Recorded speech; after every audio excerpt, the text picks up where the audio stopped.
All right, mate. It's the can opener, episode 10. Kaelan McGrath, McG is in the building. We got Tim Westwood. Fam, shit's lit. Redo that, man. I don't want to be on this.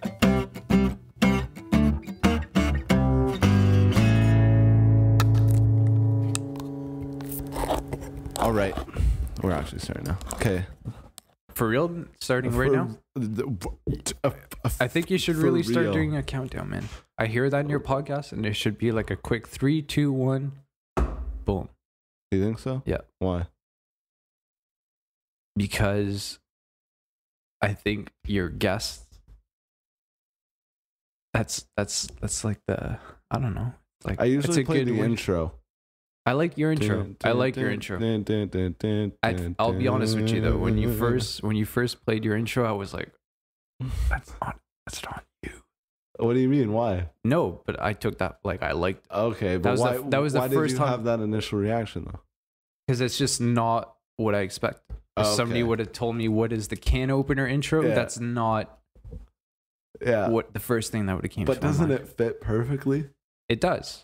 It does. That's what I'm saying. I just like. I kind of like it. The first time it threw me off, though. I like it though. It's like a Canadian corner gas sort of vibe, you know, not serious, but not offensive either. Smooth, very smooth. It's a nice way to start it up. All right, welcome to the can opener. Thank you. God bless. Kaelan McGrath, aka McG. That's me. This is the first time that we really get to sit down and connect 101 and stare into each other's eyes for the next, probably roughly an hour and a half, 2 hours. We've been trying for a while. We have been trying for a while. We had a couple. We've been busy. We've been busy. We have been busy. We live on different schedules. It's been a busy week, or a busy couple months for both of us. Absolutely. And we did it. We tried a couple times, but they were busts. They were just some buddies ended up coming along, and there wasn't enough mics. Oh yeah. I totally forgot. Remember that? That's what I meant earlier when I was like, we've been trying to do this for a while. Yeah, that was not fun. Because no, but it's true. To do this, you have to be very focused. Like, be yourself. Let loose. Be yourself. But if everybody's not on the same page, it's not going to turn out well. Yes, 100%. That's a good point, because you need to be focused. Yeah. You need to be having a conversation. You can't have Bailey over there talking to the mic while Buddy, what's his name? Martin. Sorry, Martin. While he's rolling the blunt and just shouting out random 2-word answers to conversations we're talking about. And that was and no disrespect. No disrespect. But everybody's got to be. But everyone's got to be engaged. Yeah. It's got to be an engaging process. Yeah. Because or else, why would you listen to this? 100%. You know? Of course. Or else you can just sit with your buddies in your car and you can not talk to each other. And that's the main thing about a podcast. Good? Yeah. Okay. Why? What is going to make people listen to this over other podcasts? That's the real question. What do you think is going to make people listen to this over other podcasts? This podcast? Yeah. Let's boost my ego here for a second. I need it. Well, I'll be completely honest with you. The only podcast I listen to is Joe Rogan. Yeah. And I don't even listen to Joe Rogan too often. Yeah. I'm more the type that's going to go online and watch his I don't keep up to date with what he's doing. Okay, yeah, you're not an avid fan. I sent you this the other day. You didn't reply, but I'm a piece of shit. Yeah. No.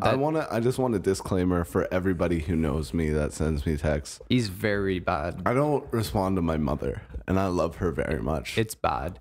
It's but really bad. Okay, I want to talk about this. Okay. I want to talk about that. Jordan Peterson. Yeah. I think he's done 3 now with Joe Rogan. Yeah. I love that guy. Yo, he's a genius. I cooked dinner for my mom and stepdad the other night. Yeah.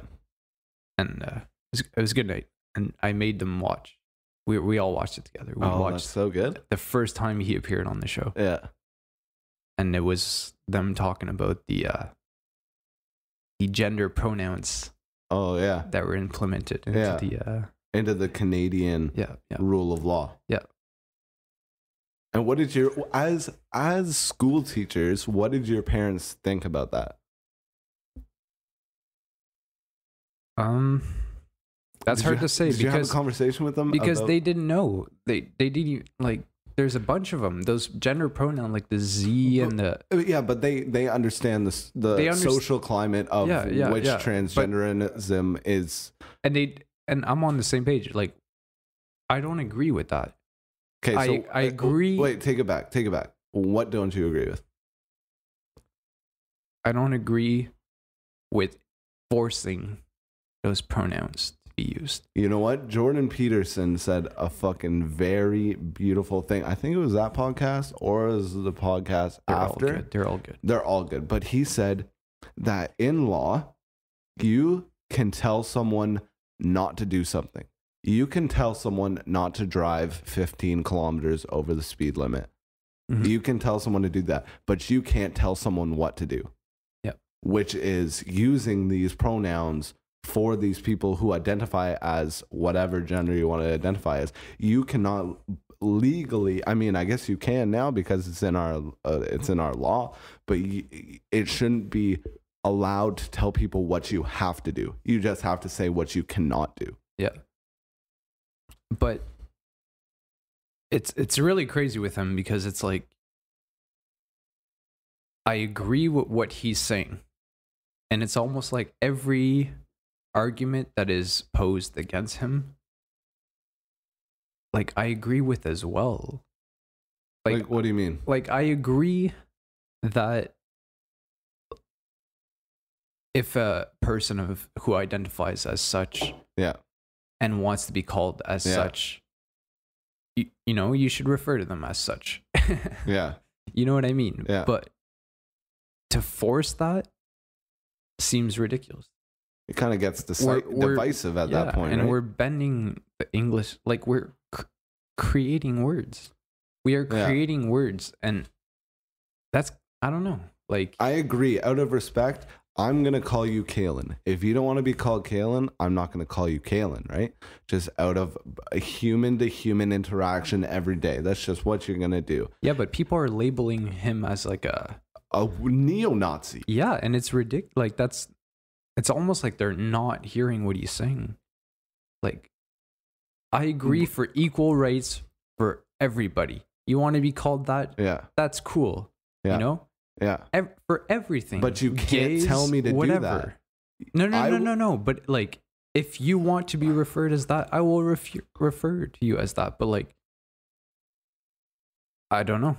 Like, it seems so ridiculous to me. You know what's ridiculous to me is if I was to look at someone who's transgender and be like, he, and they look at me like disgusted, like I fucking killed someone. You know what I mean? I picture that moment in my head. It's like that is what's disgusting, is you getting offended.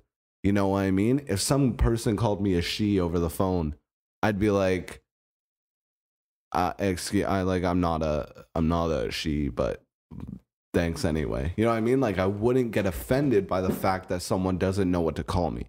And that's a real issue. People are getting like outraged. Did you see the videos of him? And people are suing people. Like, that's in our court. That's in our law now. Did you see the video of Jordan Peterson? I really want to meet Jordan Peterson. Let me just say that. He did a conversation at the National Art Museum that me and Jacob were going to go to a couple months ago. I really want to meet him. Very interesting. It'd be so crazy being in his class in the University of Toronto. And it's weird, like the Joe Rogan podcast with him. The first one I've watched all of them, but the first one I've watched like 3-4 times. Like, he's very advanced, like extremely intelligent. First time I listened to it, I needed to go back to understand what he. Of course, because you need to take. he expresses it so clearly that it's not even normal to our behavior. You know what I mean? Like, he expresses full thoughts. Whoever's listening to this, you might be completely lost. Like, no, but you should go check out Jordan Peterson. I don't care. This is a conversation between me and you. No one over the mic is relevant right now. I agree. Yeah, I agree. This I is agree. a conversation Absolutely. between me and you. No, but fuck if you anyone who's listening. No. But what I'm trying to say, is if you haven't, by the way, I love you, Mark. If you haven't heard of this guy, you should search him. Yeah, definitely. And I think it's. Did you see that one video? It was outrageous. It was him giving a speech at whatever Toronto university he teaches at, and people were like booing him. You see the people that were beside him with the air horns? Mm-hmm. That's crazy. Social justice warriors, That's crazy. Dude. Unbelievable. But like, they're not in the right. They're not even listening to what he's saying. He's not being ridiculous. He's not being sexist. He's not being racist. He's not targeting a specific group. He's being so reasonable about the subject. He's putting forth his thoughts, and those should be listened to. Those should not be in a very respectful way. In an intellectual and logical way. Yes. And if you don't agree, don't agree. Yeah. If you don't agree with what Jordan Peterson has to say, hate him. Go home. Whatever. Write a fucking angry tweet about him. But the disrespect of some of these videos I saw, and it's embarrassing, man. This is Toronto. Unbelievable. This is Toronto. But this is happening everywhere. This is happening in California. People are literally Okay, do you know who Ben Shapiro is? No. Okay, Ben Shapiro is another conservative. Wouldn't even consider Jordan Peterson to be conservative. But Ben Shapiro is another conservative, public speaker. And they are spending $600,000 in security at a Ben Shapiro talk. Think about how ridiculous that is. You know, these are liberal people too. These are liberal people protesting against these speakers. These are liberal people who want people to go to school for free. These are liberal people who want people to have healthcare for free. They are spending $600,000 on security just for this one show because of you. Because you can't accept the fact that he's allowed to speak. Because you're so outraged and you're so offended. Me and Jacob always have this talk. It's like, what is the point of getting offended? There is none. Yeah. There is none. It's just that's not how you progress. If I can speak for myself, like, it's very hard for me to get offended. Me too. It takes a lot for me to be offended. And I think that's a sign of security. Absolutely. Insecurity is you getting offended and you feeling afraid that your ideas are not going to hold up against this other person's. If we have a conversation, I should be secure enough in my ideas that I can trump yours. Yeah. No matter what. I should not be fucking screaming in your face with a blowhorn. Yeah. So I'm also curious, what did you talk? Then again, what justifies those people at Jordan Peterson with the air horns and booing him and shit? Like, what do you mean? What justifies him? Like, I don't know where I'm going with this, but like, how are you playing devil's advocate? No, but are they really listening to what he's saying? I don't think so. I think they hear. I think they hear what they hear the punchline, the commotion that's going around. Like, they hear. You know, we scroll through Facebook and we see these articles and we see these one-header articles pinched out of the entire context of what he's saying. Because those videos hurt me, man. Those videos hurt me. I was crazy. Like, how? Like, this is all fun.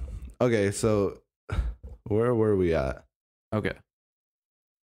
I don't know. Let's switch topics. That other topic was very okay. Well, that topic is extremely relevant because I think I want to have a conversation with my buddy Luke. Have you listened to episode 9?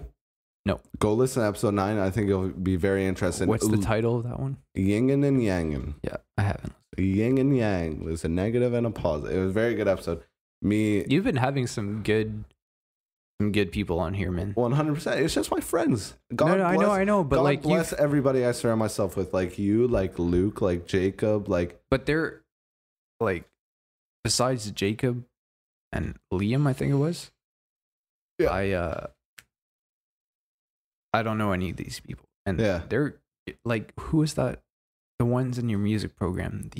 Nathan and John and Derek. I really like those guys. Yeah, man. they're cool people. That was a good podcast. That was Let's speak about that, man. Let's speak about that. I want. Okay. I want to finish this thought. Okay, so where was I? I'm sorry. What was I saying before that? Okay, yeah, go listen to the podcast with Luke. It's very interesting, and Luke will speak on this. Yin and the Yang. Eh? So Yin and Yang, and it's episode 9. It's the most recent one. You'll find it. Get off your phone. Sorry, dude. I need to download it. Oh, you can download it later, please. All right. Thank you. Yin and Yang with Luke, because I want to. He's at Carleton University right now, and I'd consider him more conservative. Did you have music with him? No, he's my buddy from Muskoka. Okay. I consider him more conservative than liberal, just due to the conversation we had. And what would you consider yourself, liberal or conservative? I was just thinking I don't have an answer for you. Okay. Yeah. Well, that's fair. I do not have an answer. Yeah. Okay. So it's these people who consider themselves liberal and these people who want justice for everyone. That is what it is, right? We want an equality for everyone. That is the base of liberalism, in my point of view. And these are the people who are trying to denounce and trying to silence people like Jordan Peterson, like Ben Shapiro, like Brett Weinstein, who's another university professor. They're trying to denounce and silence these ideas. And you are basically chasing your own tail, because that is what you stand up for. And now it's going backwards. And it's so unfortunate, because I feel proud in being liberal and I feel proud to have those ideas. But now you're biting your own ass. Now you're trying to create safe spaces. You're trying to create places where censorship is okay. You're trying to censor. And that's just the opposite of liberalism. In my opinion. And that's why I feel like, the message that I want to get out is just don't be a pussy. Look at a motherfucker. If someone's having a conversation with you, look at the motherfucker in the eye and disagree with them. Yeah. Don't freak out. I understand about creating safe zones. What do you mean? I don't know. Explain your thought. Well, when we're speaking about safe zones, you mean like like making sure that nobody gets offended by whatever you're conveying. Yeah. I don't know. Like, I think we are trying to protect others, virgins. Like, we're trying to protect their virgin eyes and ears. Yeah. Like, so what do you mean? Then what do you mean you understand it?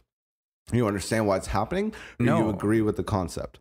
No, I don't agree with it at all. I think it's making us weak. I think it's making us 100%. It's making us scared of the outside. I'm at a loss for words here. I consider fuck a safe space, because they wouldn't let Jordan Peterson into a safe space, because he's going to offend these people. He's going to trigger these people, however you want to say it. This is a safe space right here. Mm-hmm. This is the safe space. This is you being able to say whatever the fuck you want, and me being able to say whatever the fuck you want. No judgment, no offended. This is the safe space. Yeah. There's no censorship. No one is being coddled in this moment. Yeah. But in that moment, you are. And I agree with you. It makes us pussies. We're all a bunch of pussies. If you can't have a conversation with another human being, that's the thing. Hear somebody out. You are too afraid and too sensitive to even listen to someone. Like you were saying, they aren't even listening to Jordan Peterson. Yeah.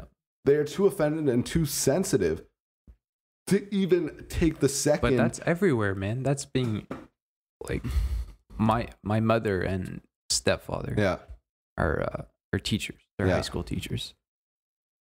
And I don't want to bring up examples, but it's crazy. Bring up some examples. I need some examples. It's all right. But it's crazy how protected they want these kids to be. unbelievable. I was having a conversation with my buddy who I work with. He's 17. He's in high school, and I'm really fucking up because I wish I wrote these down. But he was telling me things like, you're not allowed to wear an NWA hat to school. You're not allowed to do blah blah blah at school. It's crazy because they're coddling them. Everybody's it's crazy. Buddy, listen to this. Okay. Listen to this. My stepdad. Yeah. Last year, he. All good. It was a pretty big school that he was teaching at, and he had to. Sorry, I said this wrong. Every student in the school had to bring home a formula. Yeah. That the parents needed to sign. A formula. A math formula. Okay, go on. Anyways, the parents had to allow the kids, by signing this form, to allow the kids to have a popsicle on this, like... What the fuck? No, I swear to God, man. I swear to God. Oh my fucking God. Every student in that school had to bring home this form that the parents had to sign to allow the students to have a popsicle. What the fuck is happening? And it was like some event. It was near the end of the school, fun games happening outside. You know what's so funny? So I was working on this flatbed tonight with that comedian. I haven't really talked to you about that. It's an interesting experience. But you know what? He said he's made the funniest joke the other day when we were hanging out. He's like, you know what? You're not even allowed to bring peanut butter to school anymore because kids are allergic. And it was like, back in my day, if you were allergic to peanut butter, it was just, you're over. Like, you're going to die. That's it. Sorry, dude. You're just not making it. I guess you're allergic to peanut butter, aren't you? Yeah. I guess it's really not. I guess it's not bad. Though. Yeah. It's really not bad. Yeah, but that's an interesting point. But picture that, man. Do you remember that? Being in elementary school or high school? So what do you think? What do your parents think about that kind of stuff? Oh my God, man! We should have them on this podcast. I'd be so down, dude. I'd be so down. They'd be great here, man. They'd be fantastic. I don't know if they got a quote unquote government job though, so it's like I don't know if the platform would be. I'd appreciate them on here, but I wouldn't want to cause any back because I think my subject matter is not appropriate for their positions. I don't know though, man. What do they think through your? I really think it's important though. Yeah. What do they think about that? They think it's ridiculous. Of course. Yeah. Are they bringing up? Do they talk about that in the teachers' lounge? Like, hey, this is fucking ridiculous. When we gotta like. No, man. That's the rules. Crazy. That's the rules. Like, it's crazy. It makes me sad. Because people can't have, and it's not just about the fucking popsicle. Yeah, it's not about that. Yeah, it's the bigger thing that's happening. Like, that's crazy. People can't even have a conversation. You have to sign a form to eat a popsicle. People can't even have a conversation. Yeah. Me and my buddy Kaelan, I appreciate him so much. He's 17. He's a super smart kid. Mm-hmm. We get into fucking fiery arguments, all right? Like, these are like conversations that we both get heated. And one sec, chill. You picked up the joint. He put his hand to his mouth. I was like, shh. Okay, so me and my buddy Kaelan have fiery arguments, and there are people at my work. God bless Mark, because I know Mark's listening. I love Mark so much. Mark's my biggest fan. And shout out to Mark. Yeah, shout out to Mark. Round of applause for Mark. You deserve the world, brother. You know who you are. You know who the fuck you are. And, there's these kids who are like, okay, everyone's a winner, blah. Like this kid Ryan at my work, not to call him out or anything. He's a good kid. But it's like, you clearly have never had a conversation in your life. You know what I mean? You clearly have never battled ideas against someone because it gets fucking fiery. You have to have these conversations. It's not like we're gonna fucking fight. Like, it's not like that. But we're battling ideas against each other. It's important. It's so important. So important, and people aren't used to that. It's so sad. People aren't used to being debated against. People are scared of that. And I don't want to sound like we're just being like, people are so afraid. It's so true, though. It is true. It's so true. You know, the reason we have conversations, the reason why these conversations cannot be censored is so we don't have guns. A handshake was created for a reason, because you don't have a fucking gun in your hand. You're having a conversation with someone. No, but that's how we develop. Exactly. As well. But that's because this is the way to communicate ideas. We develop the English language in order to progress. We develop the language in order to progress, in order to communicate ideas, so we wouldn't have to shoot each other. So we wouldn't have to fucking stab each other to death. So we wouldn't have to have war. That's why this is there. And now this is being centered. It's a scary time in our lives. It really is. Yeah. Especially with the internet, especially with all this bullshit. It's scary. And it's a huge topic. I'm glad you brought it up. It is. Because it's very important. And people, we need to be all comfortable with our ideas. And we need to be comfortable with getting our ideas challenged. There's this thing called normalcy bias. I'm reading that book over there, and it's called You Are Not So Smart. And normalcy bias is you always go out and search for information that strengthens your own ideas. Mm-hmm. You know, liberal people, and this is the U.S., I'm using the U.S. as a metaphor. Liberal people go to NBC and CNN to confirm their bias. Confirmation bias is what it's called. Yeah. And people who are conservative go to Fox News and they confirm their bias. They are not willing to have their ideas challenged. And that's such a huge issue. Such a huge issue and I think the public school system has a lot to blame with that. And the universities clearly do. Like you brought up earlier, like everybody's a winner. Like that. But not everybody's a winner.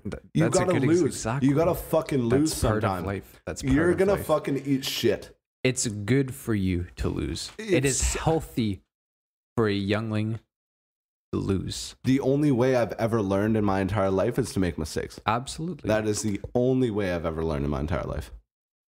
How do you stop making mistakes? By making mistakes. Yeah, that's very true. And you'll never stop making mistakes. Exactly. That's another thing. Like, so your parents didn't comment on, sorry to interrupt there, but your parents didn't comment on the Jordan Peterson at all? You didn't have a little conversation about it? They fully agreed with it. Yeah. The night was cut short, so I didn't really get there. Yeah, get like a full conversation going. But yeah, they were definitely. It'd be an interesting. I'd like. And they agreed with him. Yeah, I'd like to hear a follow up of what they think. They agreed with him because he was reasonable, and he wasn't speaking out of turns. He's being very logical. He wasn't targeting anybody, like I said earlier. Yeah. And I'm gonna say it again. Like, I want to meet Jordan Peterson. Yeah, it'd be a very interesting guy. I really want to meet him. I want to get a hold of him. Hey, Luke will appreciate this podcast when he listened to it because he agrees.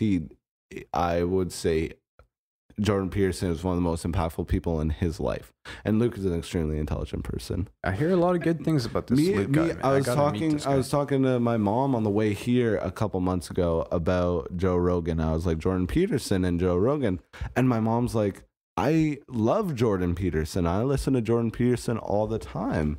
I was like, wow, I didn't even know you were like that. You know what he's trying to do? He's trying to create an online university. Yeah, I heard him. I saw that. Very interesting. Yeah. Okay, so he's yeah. Well, the moral of the story here is don't be a pussy, or just be reasonable. Yeah, but don't hear people out. Yeah. Inform your own opinions. Listen, and that's it. Move on with your life. Yeah.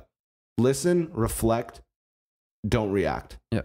Reflect, don't react. Yeah. You gotta internally take it. Don't react emotionally to other people. And you may not take anything from it. I'm not trying to say like accept when you're wrong. Yeah. That's not what I'm saying. But at least listen. Listen. At least listen. And don't react emotionally. he's not fucking coming That's for your it. throat. That He's not says going it to kill all. your family. At least listen. Yeah, at least listen. Very true. That's it. Did you listen to the that Eminem freestyle? I saw a 1 minute clip on Instagram. What'd you think? You didn't listen to the whole thing? You didn't even go and check it out? No, I've been busy, man. Oh, okay. Well, on the break. Came out last night. When we go for the... No, it came out a couple nights ago. Or did it come out last night? Came out last night. The awards. Yeah. Oh, true. Okay, well, we'll listen to it when we're on the break, and we'll come back to it. Well, we didn't even really introduce you at the beginning of this, so tell the people who you are, even though they're not there. I'm Kaelan McGrath. I'm from Ottawa. I live in Stittsville. West Side. West Side. That's me. West Side, dog.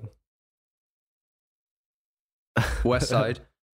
I go to school at Algonquin for business management, entrepreneurship. We are 6 weeks in right now into school. Yeah. I'm enjoying it a lot. Starting Monday, though, apparently we're going on strike. That sucks. Let's talk about the strike. This is crazy. Okay, we'll talk about the strike, but I just want to ask you how me and you met. Okay. How this relationship Well, it was actually formed. started 2 years ago. Yeah, 2 years ago. Okay, 2 years ago. I don't really remember when we had our first conversation, to be totally honest with you. But I remember... Listen. Let me take over here. Okay. Let me take over here. I said this story last time I was over, but this is too funny. I know. I can see the story from your point of view. It was hilarious, buddy. All right, listen to this. It's gonna be really embarrassing. This is gonna be embarrassing. This was for a me. Thursday morning class, 8 a.m. Sociology. Yep. And so this was 2 years ago. I was 19. Yeah. So we had a test Thursday morning, 8 a.m. And I'm at least halfway done this test. Like, I think everybody is. And Evan Stolpmann rolls into class. He's got his Beats by Dre, and he's got his LA hat on. That he wore that hat all year. All year. I wore it for the past 2 years straight. Yeah. And he rolls into class, Beats by Dre on, LA hat, blasting like 110% volume on these things. Like Kendrick Lamar, all right. And at that time, I was really enjoying Pimp a Butterfly. Like, we got to start talking about hip hop. Be all right. We're gonna talk about hip hop after this. But he gets in class. He's blasting that. Everybody's focused. This music is extremely loud. And I just look at this guy, and I swear to God, it was like the first time I saw him. It was like 5 or 6 weeks in. I was like, I like this guy. Okay, and this guy are gonna get along. This was literally the second class I went to in those 6 weeks. So he sits down. It's embarrassing. He doesn't know what's going on. Teacher walks up to him and he's like, "Who are you?" I think it was week 7. Yeah, it was week 7. It was one of the most embarrassing moments of my life. The teacher literally came up to me halfway through the semester and he's like, "Who are you?" And I know All Right was a big hit. Yeah. But I remember just being like, oh, he's listening to Pimp a Butterfly. That's hilarious. I was obsessed with that album at the time. Yeah. That album meant like a lot. Okay, but when did we have our first conversation? I'm trying to think back to it. When did we like hang out? I don't know. I don't know either. I can't remember. Yeah, me neither. I'm really trying to think hard now though. Yeah. Oh no, I remember. What?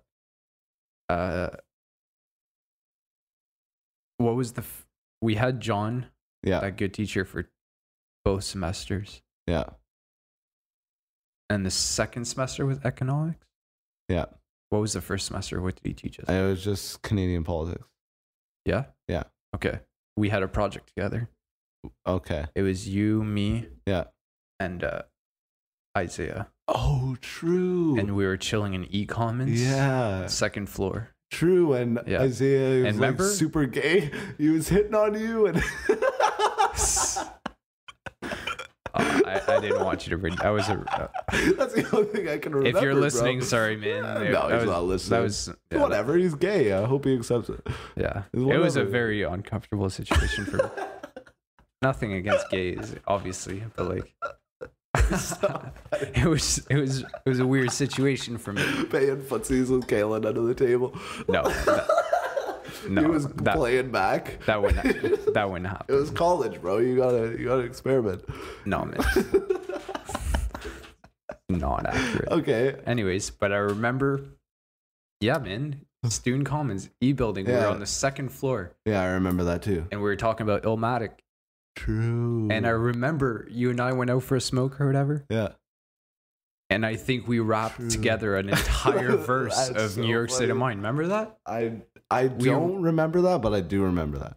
We were just going back and forth, rapping every word from New York State of Mind. And I remember being like I started for a bit, then you went for started off. I don't know how this shit starts. Monkey flipping. Rappers that monkey flip them with the funky rhythm. I be kicking. Musician inflicting composition of pain. I'm like Scarface sniffing cocaine, holding an M16. See with the pen, I'm extreme. Now bullet holes stuck in my peepholes. I'm suited up in street clothes. Hand me a nine and I'll defeat foes. Yeah. Anyways, but honestly though, like we were just going at it there, but that's how we met. Like honestly, like I remember that was the first time we spoke. And that was the first thing we spoke about. We rapped New York State of Mind. That's hilarious. That's hilarious. But that's like a day. That memory I never really thought about that moment. Yeah, man. Okay, so let's get away from our reminiscing. How do you enjoy your program so far? I love it. I was telling you earlier, but it's the first time that I'm in school. And I fully get it. And I'm What do you mean you fully get it? Do you not full? I don't think, I'm just making an assumption here. I don't think you fully get it, but I think you are fully committed to getting it. Yeah, that's a better way of putting it. Okay. But I'm in a very focused phase. Because it's what you want to do, right? Yes. How important is that? And let me tell you, I have 5 classes right now. Yeah. Every single one of those teachers are the best teachers I have ever had. So important. They are great. So they important. Connect with me. Do you have like conversations with them outside of class? And sometimes, like it's still early too to form those kind of relationships. But they're very inspiring. I would love for you to ask one of them if they want to do a podcast. Because I bet you that all of them. Okay, because I have a studio that we can actually go to in my living room. No, but they're great people. They're great people. Shout out to all of them. So how important is that? How important is the teacher's job? Me and Luke had a conversation about this in the past podcast. Man. Super important. Because that's we were talking about. So me and Kaelan went to go get beers. We went for a walk to get beers. We were having some good conversations. Like an hour ago. Yeah, it was about an hour ago, and we were talking about. What were we talking about? About teachers. So, what I personally think, and Kaelan agreed with me, I believe, is what is lacking in a child's upbringing is bringing inspiration to your life. You need to be inspired in everyday life. Inspiration needs to be said to you when you're 5 years old. You know what I mean? Like, you should be inspired to create. You should be inspired by life. You should be inspired by the next day. Yeah. And I think that's more than teaching. It's just the figures that are put in your life. But more than teaching, that is secondary to the job of a teacher. Teaching is secondary to the job of teaching. The curriculum is secondary. The first should be inspiring and uplifting the student. Absolutely. That's the most clear way I could put it. I couldn't agree more. Yeah. And if you look back on your favorite teachers. Yeah. That's exactly what they did. They connected with you. Absolutely. And maybe I'm just saying that because my mom, stepdad are teachers, but like they really care, man. Like they really care. They care about their students. God bless. Like I sound weird saying this, but like they really go out of their way to make sure you're okay. God bless them. Absolutely. That's a legacy. And it's just grade 7 and 8, but like, man, like you have no idea the amount of effort they put into their teaching. That's legacy right there. When one of those grade 7 and 8s end up cleaning up the entire ocean of all the plastic, and they look back and they're like, Mrs. McGrath back in grade 7. That's really not her last name. Okay, what's her last name? Thibault. Madame Thibault. Thibault. Yeah. Madame Thibault. She inspired me to be the best person I could be. Fuck the curriculum. Yep. She inspired me to believe in myself. Absolutely. Unbelievably important. Man, like, that's what's missing. You know what my mom told me? What? I think it was a couple days ago. She was saying that for every single one of their students, every Friday she sends an email to every single one of the parents and writes 2 positive things. It's interesting. Any negative things? If they need to be discussed. Okay, so I guess it wouldn't be negative, but it goes back to our question. No, but focus on that for a minute, man. Yeah. Think about how important that is. Yeah. Yeah, you're right. Every week, every Friday. Yeah, God bless. Your 13-year-old kid's teacher is sending an email about 2 things. Yeah. To each individual. Yeah. 2 positive. That's positive powerful. Is very that's powerful because she told me that one of her students read one of the emails that my mom sent out. Yeah. And he was like, "You made my mom cry." Like, he was in tears. Gave me shivers, bro. I just felt that. Yeah, and that's very important. That's very important. It's unbelievably important because one of those things can change a child's aspect, can change a child's view on him or herself. Yeah. Because you remember when you were that age, right? Yeah, man. You thought parents and you thought adults, you thought that was the fucking gospel. They were right. Yeah. You know what I mean? You are bound up in that because that's what we're made to believe. Yeah. And as soon as someone inspires you or just gives you a pat on the back, how good does a pat on the back feel? Yeah, man. It's so necessary. And like when we were talking about drug addicts, his connection is the opposite of addiction. It's like these kids, when they get that pat on the back and when they get that like good fucking job, keep going. That's more powerful than anything. Is that connection from another, especially a connection from someone who you look up to. Yeah. Because you should look up to your teacher. Yeah, absolutely. Anyways, my mom and stepdad inspired me a lot. That's very interesting. So have they always inspired you? Yeah, absolutely. In what way? Just like a positive way?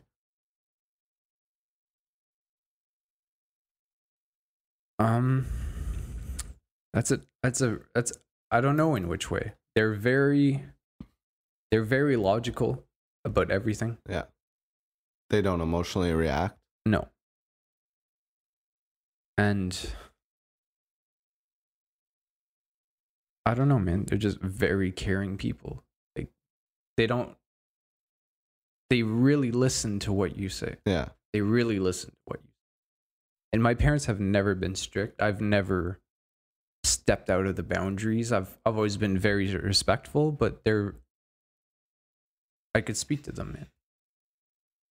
I think that's one of the biggest problems that parents have. Yeah. I don't have kids. I can't say that for sure, but I think parents a lot of times are scared to have conversations with their kids. That is so fucking true. They're scared of speaking to kids. That might be about drugs. Phone, that might be. Sorry, get off your phone. Just shut it off for another 10 minutes. Sorry. Appreciate that.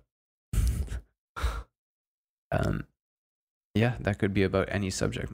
That could be about sex, drugs. Yeah. It's important, man. You know what? That's a good point. You can't be scared of that. I want to go. Did you ever have the sex talk with your parents? Honestly? Yeah. No. Me neither. I want to go back and ask my parents why I didn't have the sex talk. Because is it in fear? Do you think it's fear that causes that? No, man. I turned 16. And I was just banging bitches. I fucked bitches before they could even get to me. Listen. I turned 16 and my room's in a basement. And my parents just threw a box of condoms down the stairs. Oh, really? Yeah. That's hilarious. They just threw a box of condoms See, that never even happened to me. But I don't know, man. It's weird. Like, I don't think I needed it. Like, I didn't need, like, I don't know. It's weird. It's very weird. I don't know if I'd say I needed it or not, but I would have loved to get some insight on relationships between two humans. Okay, straight up, let's pause this right here. Pause it. Okay. I need to piss. Okay, yeah, no, me too. Really bad. Okay, well, we're going for a break here, ladies and gentlemen. All right, we just took a little break, and we're back. And my fucking... Excuse me, shit. Every time someone burps, you have to take a shot. That's a can opener rule. That started from episode 1. Shout out to Nathan and John. Every time somebody burps, you have to take a shot if you're listening to this. You have to take a shot of alcohol. Enjoy. Yeah, enjoy that. Okay, so we were just outside. We were having a good conversation, drinking a beer. I smoked a beep. Kaelan smoked a beep. They're beep now, and we're talking about. No, Kaelan brought up this. So I think I've said this on the podcast before. I say it to my buddies. I say, you know, my favorite thing about this podcast is I'm going to be able to sit down on a couch in 20 years from now with my buddies and remember that exact moment we had. Remember that exact time in our lives and how we thought. And we'll be able to replay that. We'll be able to live through that again. I thought of it as like, this is going to be such an interesting journal. And then Kaelan brought up to me that, like, you know, he also agreed. He said that is my favorite part because, explain it to him. Oh man, I wasn't expecting that. All right. Oh, sorry.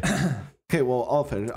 He says that it's, you know, you're going to be able to look back on who you were and your fundamentals. It's a bigger picture than that. And it registered the thought in me. I said, you're so right. That is like literally a reminder of who you are. If we look back, if we listen to this every year, this is who we are as people. I'm being 100% honest. You're being 100%. This is who we are as people. And as we look back, we will be able to remind ourselves of where we came from and who we are. Yeah. And that's on a bigger picture. That's a different level. Just what, what we were saying earlier, like, you and I are different people than we were 2 years ago. Yeah. And you'll always going to change. Yeah. You're always going to evolve. But I don't know. I was just saying it's interesting to look. It's going to be interesting to look back on these podcasts and reflect on yourself back then. And not even like your thoughts and your ideas or whatever, but like even the way you speak. It paints a picture of that time in your life. Absolutely. Like, absolutely. It paints a picture in that time in your life. Like, we are going to change so much, but we're still going to be who we are at core. Like, we will be who we are at core, and we are going to have an opportunity to remind ourselves. Absolutely. Of who we are at core. It's important. I don't know. I think it's crazy. I can't. It blew my mind right there. Yeah. It's going to be crazy to look back in 20 years. And that's why I really want to inspire people to make things. Just create something. Do something that is you and put it somewhere permanent. Yeah. You will have that forever. Yeah. Anything, create anything. Whatever kind of art or whatever kind of product that is, create that and you will be able to remind yourself of who you were at that moment. It's not enough. Not enough. There isn't, because we're not taught that. Yeah. We aren't taught that. Super important. I don't know where I learned that. Maybe hip hop, my mother. I don't know. It came from somewhere, but people aren't taught that. It's definitely not taught in school. Yeah. And we were talking about how important teachers are. Yeah. They need to teach that. Yeah. And that's why people with attention in this world have so much responsibility because they have as much power as the teacher. Yeah. You know what I mean? We look up to people and expect them to be good examples because they have that power. Yeah. Be an example. Be an example. That was some good stuff right there. I had no words to reply, man. I was just like, holy shit. Be an example. That's all you can do. Yeah. But like you said, hip hop. Like, you think hip hop sparked that? Hip hop in a sense changed my life.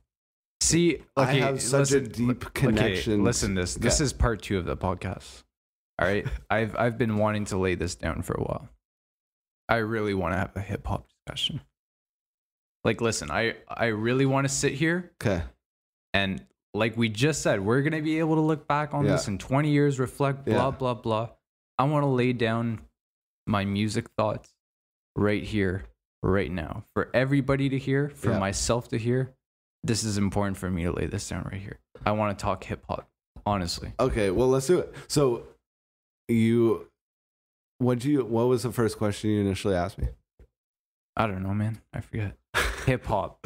Yeah. Okay. So I said hip hop. Oh no! I said. Jesus Christ. Yeah, we gotta pause.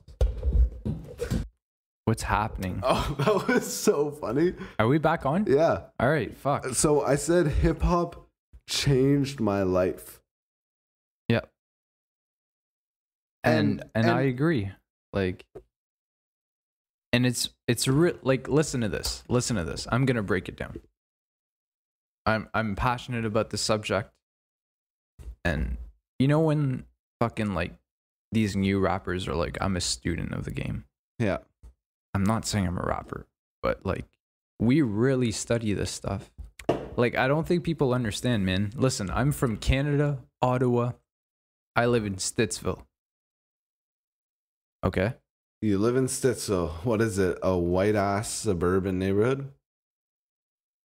Yeah, I'm not gonna lie to you. You shouldn't, of course. But listen, like, but that's why it's an interesting perspective, because it's from. Oh yeah, but here's my point exactly. Like, you have no idea how much some of us connect to this stuff. Yeah. Pretty unbelievable. It's true, man. It's like, I don't think that gets discussed at all. Because it's been like that, though. I know it's been like that. I understand that, but like, like this thing is so huge, and it like, but it impacts. You're talking about hip hop. Yeah, right now I'm talking strictly hip hop. It's pop culture. Wouldn't you consider it pop culture? But not just pop culture. But like, man, no, it's different. Listen, I've been a music nerd. Yeah. Ever since I was like 6 years old. I love music. I play a couple instruments. Like, that's my hobby. That's my love. But right now I'm talking just hip hop. Hip hop affects so many people. Pretty wild. And like Kendrick Lamar said, like, people live their lives by this stuff. And it's true. And even if I don't relate to it to a personal level. Yeah. Like, man, like we were saying earlier, we were talking about New York State of Mind. Yeah. Like, everything he talks about in that song, like, I can't relate to. Yeah. Like, I've never done any of that. So but why would it have this kind of impact on you if you can't relate to it? Because it delivers an emotion, man. It makes you connect to it. It makes you it puts you in their shoes. And it makes you understand. And like, the best example is Jay-Z. Yeah. Jay-Z makes you feel that hustler, street dude. Yeah. But the way he says it. Yeah. And the way he can tell a story. Yeah. Is like. It's unbelievable. It's crazy, man. You know, we can't relate to that at all. We can't. So we can't relate to it at all. But can you explain why you like that better than other? There's plenty of great artists everywhere. You know what I mean? There's I plenty know. of great artists. Why does hip hop attract you the most? Why does hip hop attract you like that? You know, I was reading because the culture, man. Culture. Like, Okay, yeah. Everything, man. Yeah, like it's the culture. It's the that's a very good. And listen, I'm way more of a 90s dude. I like 90s hip, like I'm an old head or whatever they're calling him lately. Yeah. I know. But it's true, like it's true. Yeah. But I'll play the new stuff. Yeah. I'll play the new stuff with the homies, whatever's hot right now. Yeah. I'll play it. But if I'm alone, I never do. No, listen to this. Me, it's rare. Yeah. It's if I'm with other people. Like honestly, I like some new stuff though. Some new, like I'm not saying I only listen to 90s. Like I love some new rappers. I love some. Yeah. Kendrick Lamar right now. It's not that new though. No, but listen to me. At this point in time, 2017, October 10th, or 11th. Kendrick Lamar is the best rapper. I'm just going to say that right now. At this point in time. Yeah, 100%. Yeah, so I'm not saying I just like 90s. The best rapper ever? Ever? Yeah. We'll get into that in a bit. Let me finish. Best rapper alive. Let me finish. That's the same question. No, it's not. Yeah, it is. No, Tupac. Yeah, but that's Tupac. Listen, we're going to get into this conversation right after this. Notorious B.I.G. Yeah, we're going to get into this. Don't worry. We're going to cover this. It was all a dream. Okay, you threw me off. I used to read Word on magazine. Salt, pepper, heavy D up in the limousine. Hanging pictures on my wall. Every Saturday, rap-a-tat, Mr. Magic Molly Ma. I let my tape pop till the tape drop. All right, stop. I don't even remember what I was saying now. Now we're going to have to just start. No, I just said. What was I saying? The greatest rapper alive. Okay. Hey, stop. You're going to try to. Okay. What? The greatest rapper alive and the greatest rapper ever are different. That's a different question. But in my list, it's not. Well, then it still is a different question. No, it depends because who if your your top. list were separated between the two, then it would be different. No, but that doesn't really make sense though. Because it's like if you're saying. Okay, who is the best rapper alive? Who is the best rapper alive? You cannot name anyone dead. Right now, if I have to pick one? Yeah. Kendrick Lamar. You said it. No, man, because... You just said it, though. No. At this point in time, who's doing who's changing who's holding the flag? That's a better way of looking at it. Okay. What about Drake? You can say Drake. Yeah, but this is all opinions, man. Yeah. This is all opinions right now. This is all opinions. Absolutely. Because if we're saying who's the best, then we look at record sales. Eminem's got it. Of course. And then it just becomes a list. This has to be all opinion if we're having this talk. Of course, but there's two different categories. People that are alive and people that are dead. Which one's better of the alive and then which one's better of all of the above? No, but my point is if you're counting the ones that are dead, we already know who's in the conversation. And if... Then just give me your answer. So what's the question? Who's the best rapper alive? Who's the best rapper alive right now? Yeah. Jay-Z. Okay. Of course. And who is the best rapper ever? Ever? Yeah. Jay-Z. Okay. See, I don't know why you just But listen, that's a different question. If you would have asked me this question in 2007 or 8, who's the best rapper right now? Yeah. That's a whole different question. It would have been Lil Wayne. It would have. At that point in time, there was no... But we're not there right now. No, right now, who's holding the flag? Yeah. Kendrick Lamar. Yeah, 100%. But is Kendrick Lamar the greatest rapper ever? He still has some stuff to prove. Like, that's the truth. Kendrick Lamar has put out right now Section 80. Classic. Yeah. I love that album. Yeah. That album grew on me so much. Yeah. Good Kid, Mad City. Good Kid, Mad City. If you've never Perfect listened album. to Good Kid, Mad City, stop. Listening to a movie. Stop. Yeah. If you haven't listened to this, do your homework. Like, it's true though. Everybody right now. Not everybody listens to rap though. It's a different. If you listen to hip hop, if you listen to Kendrick Lamar, listening to hip hop. If you listen, I'm just trying to inspire people to listen to it. Right. If you didn't listen to Good Kid, Mad City by Kendrick Lamar, it is like watching a movie. You don't have to be a fan of any genre. You can see that shit when it's playing. Yeah, I want to continue this right now, but that album, Good Kid, Mad City, is what made me listen to new hip hop. Like I was in grade 9 or 10. Yeah. And we were religious at my school, man. Like me and my buddies, all we would listen to really was like Wu-Tang's 36 Chambers. Yeah. And Biggie. Yeah. That's it. Like it was weird, man. Like we loved Wu-Tang, Biggie. Yeah. That's all I listened to. Weird. Okay. And then in grade 12, Good Kid, Mad City dropped. Grade 12? No. 2012. It was 5 years ago. 2012. Yeah, true. 5 years ago. Which was, I guess it might have been grade 12. No. Yeah, it was grade 12. Oh, wait. Okay. Grade 11. Did Oxymoron and Good Kid, Mad City drop at the same time? I think so.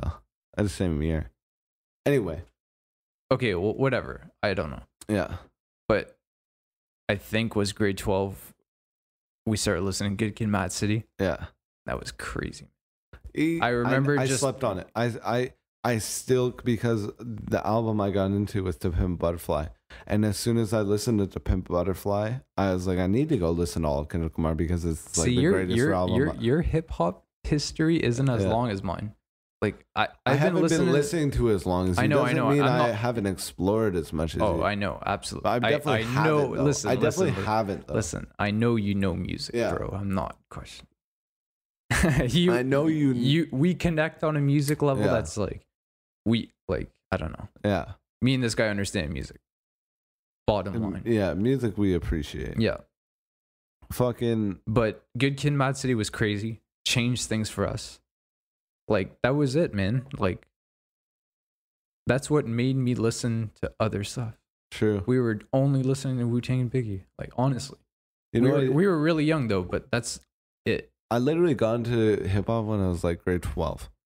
Yeah. Grade 12 or 11. And I remember I listened to Drake, The Language. No. That's what I listened to. And I remember, I don't know if it was that night or if it was later that week, but I listened to all that Drake album. I was like, who are the best rappers, or what is the best rap album? And I remember Illmatic coming up, and that was the first album that like really got me inspired to listen to everything else. And Logic was another. Yeah.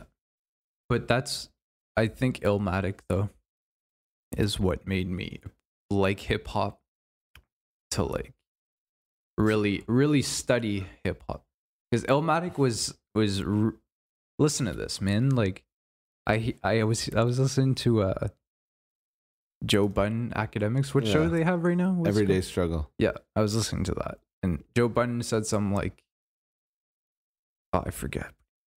You were born in like 95. Like Illmatic had already, I don't know. He said something like that, and he was like, you didn't know what it was like, or you didn't. Yeah. He said something ridiculous. Yeah. I like Joe Budden. Yeah, but sometimes he says some dumb stuff. He's also paid to be kind of like a fucking... Yeah. Let's not get into that. Contrarian. Yeah. Whatever. Like... He's kind of paid to make those comments, if you think so. That's part of what he... Yeah, that's Joe his persona, is. Yeah. Anyways, but it's like, man, I was born December 95. Yeah. Illmatic was a year old. Yeah. Like... That's wild. Illmatic is older than me, man. Yeah. Illmatic is older than me. And that album changed everything. Yeah. And I know everybody says that's like saying Illmatic is your favorite hip hop album or whatever is super like cheesy. Is it? Why? I don't want to say it's cheesy, but I think it's so celebrated. It's such a celebrated but album. I think it's celebrated for a reason. No, exactly. So that's what I mean. Like, that album is absolutely crazy. It's just crazy that he wrote it at 18. Not even that, man. But that is that plays a huge factor. But even if 50-year-old were to release Illmatic tomorrow morning, in 2017, it would change everything. Yeah, like everything about that album. There is not a word wasted. If it wasn't released, it wouldn't. whatever hip hop would not be the same. I think it's the most impactful album so far. Hip hop album. Yeah. I hope Kendrick Lamar's To Pimp a Butterfly. Because for us, if we look back on our hip hop history, and we go through our Rakim, like Run DMC, like all that stuff, NWA, and then look at when Illmatic dropped. From that point on, hip hop changed. Yeah. You know 100%. What I mean? Because if you look, even if for us, like we didn't live through that, it became a storyteller's game. It became a storyteller's game. We weren't even born. We're looking back at these album dates, and that changed everything. But when Nas paints a picture in your mind, like New York State of Mind, like when he paints that picture, and that happens for the first time in hip hop, that is so unbelievable. But because he paints a movie. That's what I'm saying, and that's paints a sequence. And weren't we just saying that that's what Good Kid, Mad City did for us? Yeah, like that's a Good Kid, Mad City. Kendrick is our Nas. Like, yeah, but Kendrick wouldn't even be here without Nas. He wouldn't. You know what I'm saying? Absolutely. Nas created movies with his raps, and therefore he gave a blueprint to everybody else. Yep. Absolutely. Crazy. Once one person does it, you can do it, but that changed everything. Yeah. I don't know. I wasn't born when Illmatic came out. I don't know the impact it had, blah, blah, blah. But if I'm looking back on my history, on my homework, that's untouched. So far. To a certain level, though, because it's still. Let's get into the. You know who Joe Rogan's favorite rapper is? Nas. Yeah. Yeah. What a legend, eh? Yeah. No. What a legend. Eh? Nas is in my top 5. I would think Joe Rogan would have a terrible taste in rap. No. It's Nas. I was like, you probably read that in the comments somewhere, Joe Rogan. Yeah, that's a good person to like. Never listen. Oh yeah, Nas was hot. Never fucking listen to him once. If I ruled the world. Okay, let's get into these charts though. Charts. Let's finish Illmatic. Let's finish on that. Yeah. Right now, at 21 years old, it's at my number 2 spot, and that's big. Okay, so who are your top 3 artists? Yeah, that's different. I was talking albums. If you were trapped on an island and could only listen to 3 albums for the rest of life, what would they be? So albums. Number 1. And listen, I'm not just throwing these out here. Like I've thought about. Okay, this. We understand that, motherfucker. No. It's important, bro. It's very important to convey it. Like I really listen. You know. So number 1 is To Pimp a Butterfly. Yeah. And that's you can't say if you're trapped on an island. You can't say that. Well, that's just a question, bro. It's fucking hypothetical. Because like that album, To Pimp a Butterfly. I think is the greatest album put together, all around, everything about it. There is not a second in that album wasted or uncreative. Yeah, that's true. Oh, what a good point. Listen, it is untouched. Yeah. And besides you, none of my friends listen. Yeah. Or like that album. They love Kendrick. Damn is crazy, but I think they still like Good Kid, Mad City better. And like I agree. Like all right, but I think To Pimp a Butterfly is Kendrick's greatest. I think it's the best put together album of all time. Yeah. And nobody agrees with me. Some people do. But I think the people who disagree. I think it's the best rap album. I think the people who disagree either don't like the style he went with, the jazz. Yeah. And all right, fair enough. Or they're just not listening. Because it is it's a dense album. Yeah.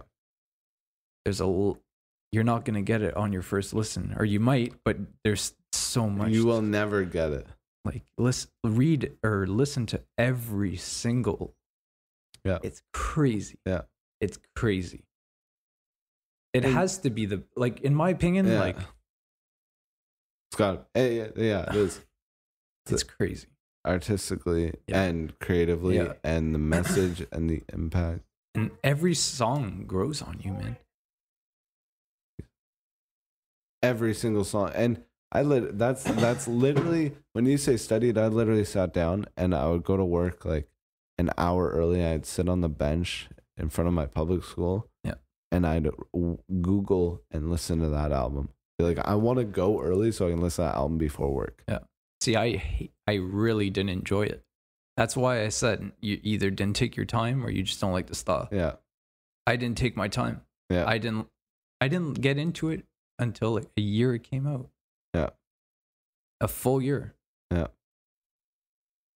Like, that's crazy. I did not appreciate it. I bought it the first day it came out. Yeah. See, my taste changed. I bought it the first day it came out, and I sat there with my buddies and everybody around me. They were like, we don't really like it. I said, you know what? It's a Kendrick Lamar album. You got to listen to it more than once.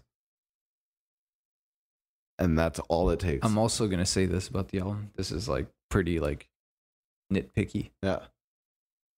I'm not saying this is my favorite song. It's not. But I think one of the most creative songs of all time is on that album. I think you might hate it. I know the first time I know the first time I heard it, I really didn't like it. I was like, no, listen, the first time I heard that song, I was young, man. Like, we're like, you know? Yeah, I guess. It's a different person back then. But like, if you really listen to this song, even if you don't connect, even if you don't agree, even if you don't like the style, like almost breaking down, crying style, you might hate it, but like this emotionally vulnerable style. No, but really like appreciate it. Like, that's crazy. That has never been done. No, you're right. That's very true. But it's like all the rappers that I listen to now, they lack that emotion. They lack that like rawness. Yeah. In their music. And that's why it's so no rappers has that's different though. That's why that song is the craziest. One of the most artistically creative songs. Because no one has ever put themselves at such a vulnerable spot. Yeah. It's very true. To that level. Yeah. And that's why that's like it's not even my favorite song on the album. It's not my favorite song on the album. But that song is insanely written. Yes. But you're saying, when you say no one's ever felt like you on that that vulnerability level, I think of this new XXXTentacion album with Jocelyn Flores, when he says, when the girl that you fuck with kill herself and nobody help, like I think of that being emotionally vulnerable. What do you think of XXXTentacion's new album? Okay, man. Like, listen. Oh, fuck. I hate that you put me in the spot. Let me listen. I really don't like you putting me in the spot. I thought that album was pretty good when it came out. Okay? Yeah. But that bar that you just said, that's my favorite song on the album. Yeah. Okay? Yeah. No doubt. The beat's fucking crazy. Yeah. The beat is amazing. What's the name of that song? Jocelyn Flores. Yeah. But unbelievable. But you can't compare that. Like, you can't bring. I'm not comparing it. I'm just I'm kind of putting it on. I'm kind of highlighting him because like no one ever does that, and that was the album that reminded me of that the most in the recent years. No, I don't agree with that. Why? I think what we were who else is doing that other than J. Cole? No. Listen. To what we just spoke about, and not even just the subject matter, but the realness that it's presented with, like the amount of emotion that's put into that performance, you can't compare this X song. I honestly, if we're talking this shit, You don't think that's a vulnerable spot to be in? Not to any degree that Kendrick Lamar is. Not even in the same realm. Like, honestly. Okay. And like, again, like I said, not like, forget the subject matter. It's not about that. Yeah. It's the emotion that you convey. No. I think Yeah, I guess. Yeah. No. Yeah, no, that's a good point. Yeah. That song's great though. Yeah. J. Cole goes there. But I don't know, man. Like, few rappers are able to do that. I don't think it's ever been done. I think he only did it that one time because it's probably just that perfect moment. I don't even understand how you could get that kind of performance from someone. Kendrick, when you're literally like crying on the mic recording. I can't even. I've been in the studio before, and I understand what it's kind of like to work. No, but I can never imagine someone just like. But you know what makes it better though? Literally, almost. You know what the cherry is on top? What? And this goes back to why The Pimp a Butterfly is the best album. It goes back to the whole album as a whole. It starts off so dark in the middle of the like first act. Yeah. And it goes from you to I. That's crazy. Yeah. The fact that the album goes from you and eventually hits I is crazy. That if I wouldn't have been on that album, yeah, you would have lost some points. They're hand in hand. Yeah. It's crazy. It's very he goes from mama to hood politics to having that experience with how much $1 costs to eventually getting to I. Yeah. That's crazy. That's crazy. That's very interesting. The concepts of the songs back. He almost forgives himself, man. He goes through life. Yeah. Like, To Pimp a Butterfly is not a story. Yeah. It's not like yeah. What was his album before? Kid Mad City. Yeah. But it's crazy, man. Anyways. It evolves. Yeah, man. And it's like I fully understand if you don't like it. Yeah. If that's not your cup of tea, that's not your cup of tea. Yeah. That's fine. Have you seen Kendrick live? No. Bro, when I saw him, I cannot explain the feeling I had when this motherfucker was on stage. It's like a different presence. I've seen quite a few concerts, and it was a different presence than I've ever felt between or about any other concert ever. Just so focused. He had his hat low. He remember when I was talking to that chick in your car when you were driving to JB's studio session? Yeah. We were talking about that performance. Yeah. You were both the same at the same feelings. show. We were like, it felt. I don't even want to use these words, but it felt like a god. Like, you know what I mean? It felt like just that. I could feel it. Yeah. I couldn't even just like. There was a see presence in the room. I wasn't thinking it. I was like feeling it. Yeah. When he was doing all these songs, I'm getting shivers right now. He did did Money Trees. But like, unbelievable. Listen, he deserves all that credit. Yeah. He's inspiring. Like, I look up to Kendrick Lamar. Me too, 100%. I look up. Yeah, he's a noble. Yeah. Yeah, that's it. He's just a noble. And God bless that he's alive because he is making an impact in this world. Absolutely. Positively. And artistically, right now, 2017, October, nobody's touching. No. Right now, no, like. And you know what? It's the truth, though. I appreciate that. I appreciate that is even the mainstream's idea because he does have such a positive message. He has his movement is compelling. Yeah.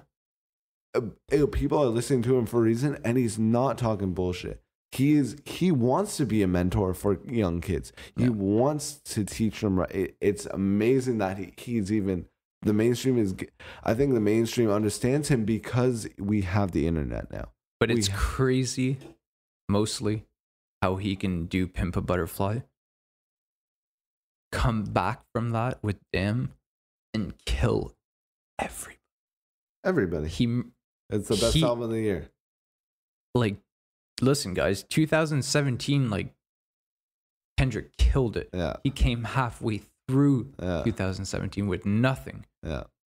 Was there a single before Damn? There was no single. Humble. Sorry. Of course. That's the biggest song of the year. Remember me and you watched it like 3 times in a row at my house. I was rolling that joint. Couldn't believe. It was winter. Bitch, be humble. crazy. Sit Down. That's like the hit of the year. Like that's crazy. You know what I appreciate? But listen. He can make To Pimp a Butterfly, come back with Damn, and murder. He sold more than Drake. He sold more than Drake. He sold more than Drake. He's the best rapper alive ever. No, but he not only did he come back and murder Drake, he made a single called Humble. Bitch, be humble. Crazy. What a message behind that. No, but the whole album was good too. Damn was fantastic. Entire album. But I remember when he released Humble, I was like, what a fucking genius. This hard ass, bitch, be humble. Like this hard ass fucking beat is going to be played in the clubs, and he's going to be telling everyone he knows that needs to be told to be humble too. Isn't that perfect though? Unbelievable. Bitch, no, but be humble. You're singing it. Isn't that crazy? No, but making To Pimp a Butterfly to this, to where he is right now, and he made To Pimp Butterfly 3 years ago. Like there was not, I guess, All Right and King Kuta were a hit. They were. But and Blacker the Berry, of course. But not like, what was that Kendrick Rihanna song? Oh, Loyalty. Yeah, there was no Loyalty or Swimming Pools or. I need to listen to that album Bitch Don't again. Kill It's My been Vibe. a while. Did you listen to the podcast that had that playing at the beginning of? Oh yeah, I guess you did. Yeah, it was sick. No, that album's gonna follow me forever. But anyways, they say the music that you listen impressive. to at 21 changes. It sticks with you for the rest of your life. Really? Yeah. Yeah. But damn. But let's talk. I want to hear your top 5. I'm putting you on the spot right now. We're gonna break rappers? this down. Top 5 we're rappers. breaking this down right now. Okay, so Kendrick Lamar, J. Cole, Tupac. That's your order? No, this is top 5. This is in order. No, in no order. In no order. Okay. And can I put a rap group as one of them? Yeah. Run the Jewels. Ooh. I have to. I love them so much.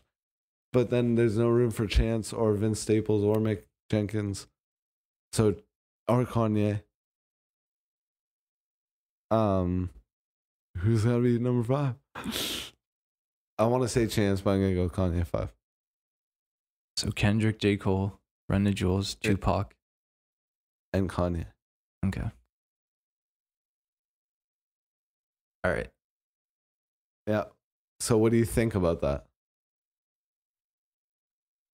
I mean, I can't disagree, but personally, yeah, I wouldn't put Kanye in my top 5. Yeah. I understand that. And I spend the most, and listen, I probably spend the most time listening to Kanye than anyone else. And you know it's really hard too. There should be 2 questions, man. Like it's crazy. Your favorite rappers, yeah, and the most talented. Yeah, because Tupac is in my favorite rappers. Yeah, based on all his songs. I'm not talking about him as a person, just music. But I think that is part of his talent. That's my issue. Yeah, but technically Tupac's not one of the great.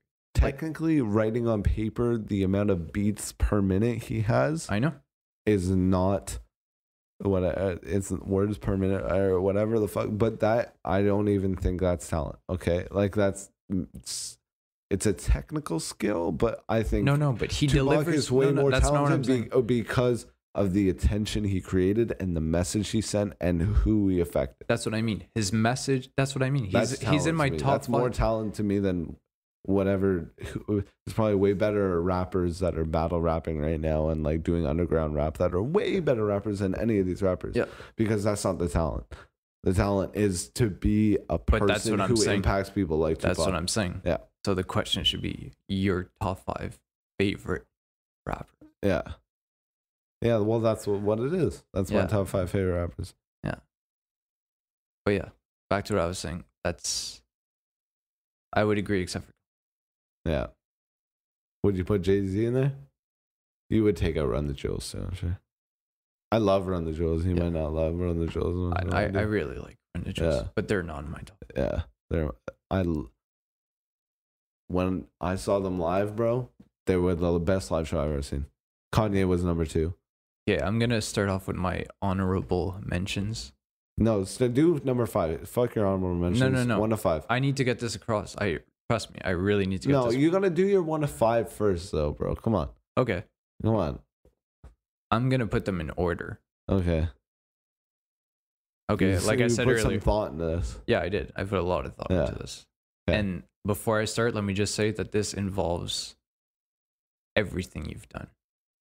Like how long? It's just your favorite rappers. No. But this is a well thought out list. Okay, well then it's your favorite rappers. It's everything you've put out. Yeah. How long you've lasted. Yeah. Bars, style, flow. It's your favorite rapper. Yeah, but everything plays a count in this. Okay. The best rapper of all time is Jay-Z. Mm-hmm. It's just what it is. Yeah, I agree. Like, from Reasonable Doubt to 444. Yeah. Jay-Z's the greatest of all time. 100%. Skill. Yeah. Everything. Yeah. My opinion might change in the future. Yeah. But I think Jay-Z is the great. 100%. Yeah. There's no doubt about it. It's just purely based on everything, like you said. Longevity. Okay, number 2. Number 2? I don't disagree with Jay-Z. I totally agree with Jay-Z. I don't listen to him as much as the guys I mentioned. You know what I'm saying? Yeah. Number 2. Yeah. Number 2 hasn't put out as much content as Hove, but based on skill, albums, consecutive albums, and just what he's doing, Kendrick. I'm putting Kendrick at number 2. I think Kendrick is the runner-up to Hove. Kendrick. Like, really. Yeah. I mean that. I can't disagree there either. I would 100% agree. Yeah. I would even put Kendrick above Hove, to be totally honest. Yeah. And this is where stuff gets really tricky. Okay. In between 1 and 2. Go 3. Kendrick, Hove. Drum roll, please. I'm going to just start by saying Biggie is my first love. I love Biggie. Number 3. That's the first rapper. The Notorious B.I.G. No. I can't put him there. Why not? Biggie should be my number 1, man. But like, okay, but if we're talking about the best rapper of all time, the 2 albums he's put out don't count. That's not enough. All right. Okay. Well, who's number 3? So number 3, just based on content. And that wasn't the answer. I did a drum roll and everything, bro. Tupac. Okay. Okay. Tupac's number 3. Yeah, I agree with that. Yeah. Tupac's number 3. Just the emotion. I would put Tupac number 1, Kendrick number 2, Jay-Z number 3. No. It's just different. Number 4? Yeah. Number 4, if we're talking favorites, this is a favorites list. Yes. Just off. I don't know how many times you said that. Just off pure rapping and attitude. This is my wild card. I'll throw Big L in there. I love Big L. Yeah. I think Big L's charisma was impeccable. I can't argue with you there, because if people go back and listen to it, it's inarguable that is. It's not even arguable that he doesn't have as much skill, or even more skill than, as you say, the best rapper alive, the greatest rapper alive, Jay-Z. When you look back to that freestyle, Big L is right there. And also a lot of you might say Big L only has 2 albums, but a lot of his demos I listen to a lot. A lot of his early like shitty basement demos, like. And it's crazy. It's weird to put Big L at top 4. Yeah. Because they're like number 4. Because there's a lot of rappers that could be there. Yeah. There's so many. I was even like it's so hard. It's so hard. But just. But I need to throw a wild card. I need to throw something. Okay, well, throw something. Number 5 is Nas, of course. Yeah. See, I would have put Nas top 5 too, but I can't. I guess. And my honorable mentions. I kind of look. Actually, no, I don't. I agree. I said emotionally, and. That's what I think of art, is when I emotionally react, and I emotionally react to everybody I said from 1 to 5. It's not totally skill or like the best, but that's how I emotionally. I should have put Nas up there. I regret. Yeah, Nas has to be. Yeah, it has to be. And it's not even me writing Illmatic. I think it was written as almost as good as Illmatic. I love God's Son. I love Stillmatic. Honestly, I didn't listen to God's Son much. I listened to the second track. What was the second track? It was hard. Ross. flames. But yeah, straight flames. Go listen to Nas. But yeah, Nas has to be in your top 5. Like, yeah, Illmatic is his best album. Yeah, but like But Kanye makes me emotionally respond more than Nas does. Kendrick makes me emotionally respond more than others do. J. Cole makes me emotionally respond more than Run the Jewels make me emotionally respond more than. Yeah, but I wish I could put Big Crit up there too. No, but this is where it's interesting though. Yeah. I completely agree with you. Yeah. It's the emotion that this rapper and that's what I look and that's what hip hop is. That's why that's what I look for. Back to our original point. Yeah. How does it connect to us so much? It's the emotion that the MC delivers. Yeah. How can you make me connect? And I'm not going into this song thinking that. It's your job. Yeah. You know what I mean? Like it shouldn't be corny. You should be yourself 100%. Yeah. You know what I mean? You should listen. But at the same time, I agree with you. You should listen. It goes back to our original conversation that we were having. You need to just listen. Yeah. Exactly. But at the same time, Jay-Z might not have said as deep of a message as Tupac. Yeah. At all. Yeah. 80% of Jay-Z's career is like money, cash, hoes. Yeah. Like, you know, all about his possessions. Yeah. But the way he says it, every single rhyme. Yeah. And once in a while, he steps out of the light. Yeah. Shows himself vulnerable. That's what makes him the great. Yeah. He knows when to step out and make that one song. He's genius. To really let you in into Sean Carter's fucking genius. He slips once every album. Yeah. Makes one song and he lets you into Sean Carter. Yeah, that's true. He forgets Jay-Z. Yeah. Lets you into Sean Carter. Yeah. Crazy. Yeah. That's what makes Jay-Z the greatest. Yeah. Jay-Z could do whatever he wants. Yeah. Whatever type of music he is. Nobody can say a rhyme better than the way Jay-Z can say it. Yeah. His voice, his rhymes, but also what would make me like disconnect from Jay-Z would be the fact that he's not deep enough. Like he's not, you know what I mean? Like I know what you own. I know what you own, buddy. You got a couple, whatever, you know. But it's important. Connect to your audience. I honestly, and he makes himself look like such a boss that he lets you in when it's. I agree. I honestly think it just also depends on when you're listening to music. Yeah. Where and when are you listening to music? I was listening to music a lot when I was walking home from work. I was by myself. It was at nighttime. I listened to that kind of music. But that's what's different, man. Like back to Hove, he talks to you. He's not like Nas and telling a story. He's not like Tupac and like saying like a speech or whatever. He's talking to one person. Listen to Jay-Z. He's talking to one person. He's having every single rhyme is a conversation.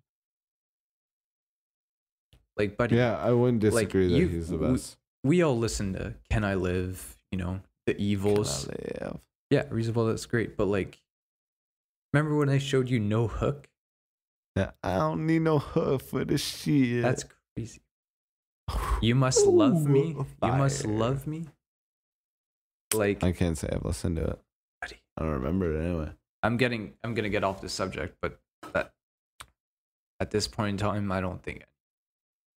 I used to want to be a rapper. Nope. Yo, I need to get a beer. Okay. Keep talking, buddy. I can't. All right, we just got back from another break, and we're just hanging out. So, you know, we were talking outside. I want to, you know, kind of switch topics. We kind of got like a little what's the fucking thing called when you go to a dinner? A smorgasbord. We got a smorgasbord of topics here. I don't know what the fuck you're talking about. You know what a smorgasbord is? Nope. You know when it's a bunch of different foods and it spins on the thing? Right. You can pick whatever you want. Okay, so, but, you can, we were talking outside. I remember we did a podcast earlier and I asked you a question. Where do you see yourself in 5 years? And you didn't have an answer for me, but you came at me with an answer earlier today. And what was that? I really forget, man. Do you remember what I said? I'll go on, but I forget what I said. I don't remember. That's why I was asking you. Shit, I said something. Yeah, well, where do you see yourself in 5 years? Where do you want to be in 5 years? Where do you want to be in 10 years? I want to be managing something that I enjoy doing. Yeah. I think what you're referring to before is, I think I said somewhere like in my lifetime. Yeah. I want to have a hand in the music. Okay, yeah.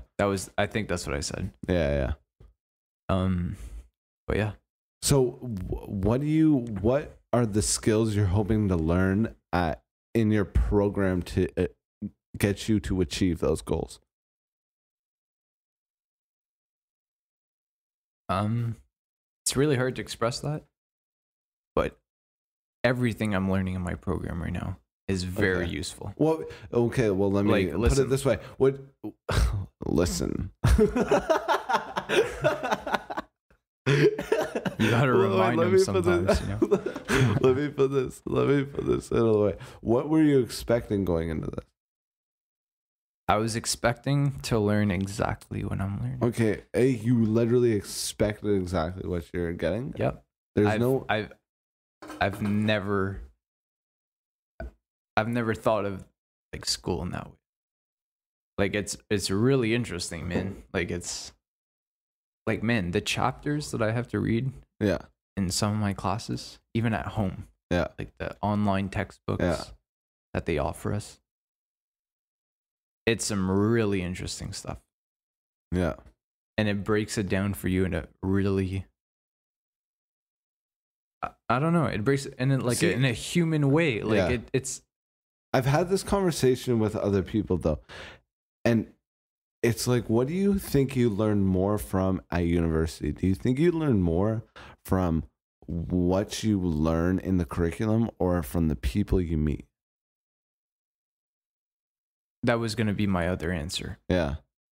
What I hope to achieve. Yeah. I hope to learn, and I'm very pleased by that.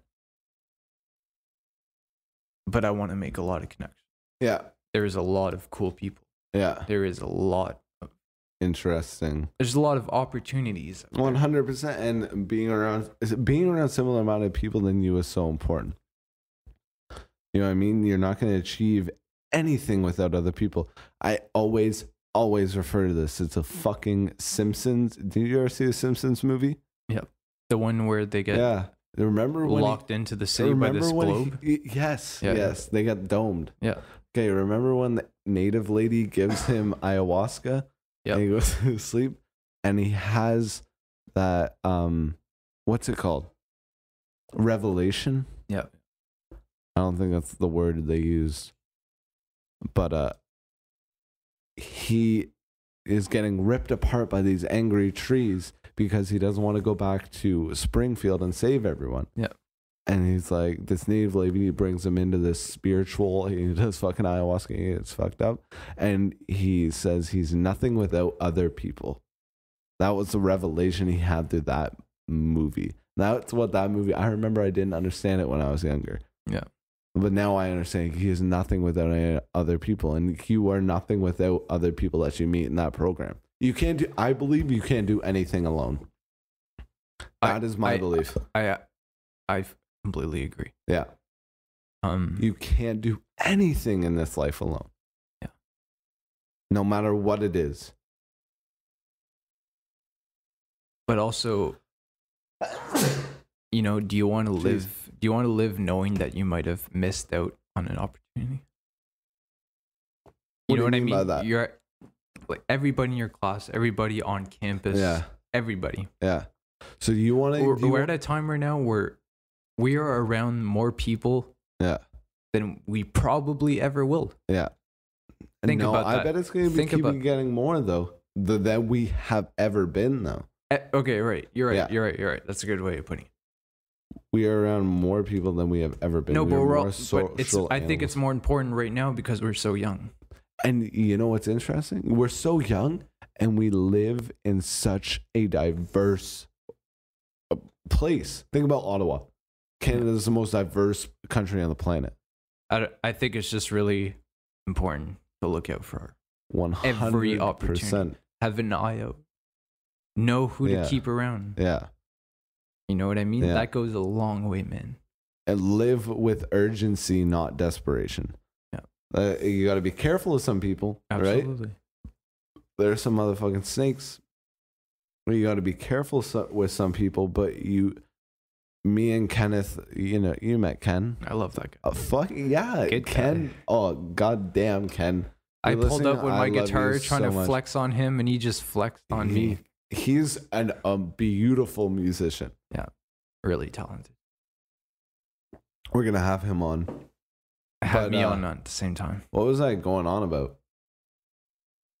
I don't know. Point in your life, like it's important. Oh, connections. I don't know. Okay. Kenneth Wesley. I remember we were walking in the hall one day, and we were behind some really slow motherfuckers. They were walking at least, they're probably walking at like 4 kilometers an hour. You and Kenneth? Yeah, me and Ken were behind 2 chicks that were just walking so slow. Yeah. And then he looks at me and he's like, you know what? I think walking speed is translated through success in life. I was like, you're so fucking right, dude. That's crazy. That just blew my mind. And let me tell you something, buddy. I walk pretty fucking fast. It's something, there's got to be some correlation. He looked at me, I was like, I don't walk, buddy. And then he said, you need to live with urgency. And that's something that will stick with me for the rest of my entire life. You need to live with urgency. Yeah. Blew my fucking mind. I will never forget that. And that's that is crazy. Such an important point, because people don't live with urgency now. We're fine. We're comfortable, right? We live our lives and we're comfortable. We aren't needing. We aren't having to have the need to go fucking kill and hunt an animal or find things to live. Yeah, we're comfortable. We're comfortable. We're very comfortable. We're complacent. Yeah, yeah. And when Ken said that to me, it just blew my fucking mind. You need to live with urgency, because how are you going to get what you need to have without urgency? Yeah, and you can translate that. You need to grind. People who don't grind. Yeah. Like it shows. Obviously, there's certain exceptions. I think I'm not generalizing. Yeah. You know what I mean? Yeah. But I don't know. I feel like in today's society, we knock a lot of people for being successful. You think so? Yeah. In a weird way, though. What do you mean? Listen, in a weird way, though. In a very weird way. Okay, well, explain. Because we will, I don't know, we'll let people get away with a lot of crazy stuff. Yeah. But respect them because of like financial success. Yeah. But at the same time, are you specifically targeting Trump? No. Okay, it sounded like I didn't even think of Trump. Let's not talk about No matter Trump. what he does, if he wants to ban all Muslims, it doesn't matter. He's got $1 billion, so we trust him. No, that's what I'm saying. That's exactly what I'm saying. There's a lot of people that are like financially successful. Yeah. That have done some pretty whack shit. Yeah. And we just let that go. And we're just like, whatever, they're financially successful. Like who though? Give me an example. I don't know, man. Like Trump. Yeah, that's a good example. Yeah, like that's a good example. Like he's done all this great shit, but then again, there's a split. I don't think he's a. So do you think different? What is your definition of successful? No. But what is your definition of successful? All right, we're gonna have to switch topics here. No, it's successful the same to me. topic. No. This is a whole different topic. Successful to me this is going to branch off, is being financially successful. Okay, how is that going to branch off? We were talking about people being financially successful that are do stupid shit, and that's the exact topic we were on. All right. Okay, so you think Mr. Donald Trump is successful because he's financially successful? Like, that's why I'm asking. No, but we're talking about people's perception. We were talking about how people bash people for being successful, or they're successful and will just let whatever they've done in the past because they are financially. Hey, you said that you think people bash people for being successful, and then I asked why. Yeah. And then because it's jealousy, man. It's pure jealousy. People don't like seeing people at the yeah, there's a lot of haters. No, but that's just not gonna even happen. Haters, man. That's just what I think of when. No, there's two. No. There's there's two types of people in this world, man. There's people who sees somebody financially successful and get motivated, and people who get jealous. Yeah, those are haters and don't get inspired. That's the definition of my hater. They don't take notes. Instead, they just talking to the mic. They don't take notes, and they just hate. Oh my god, man!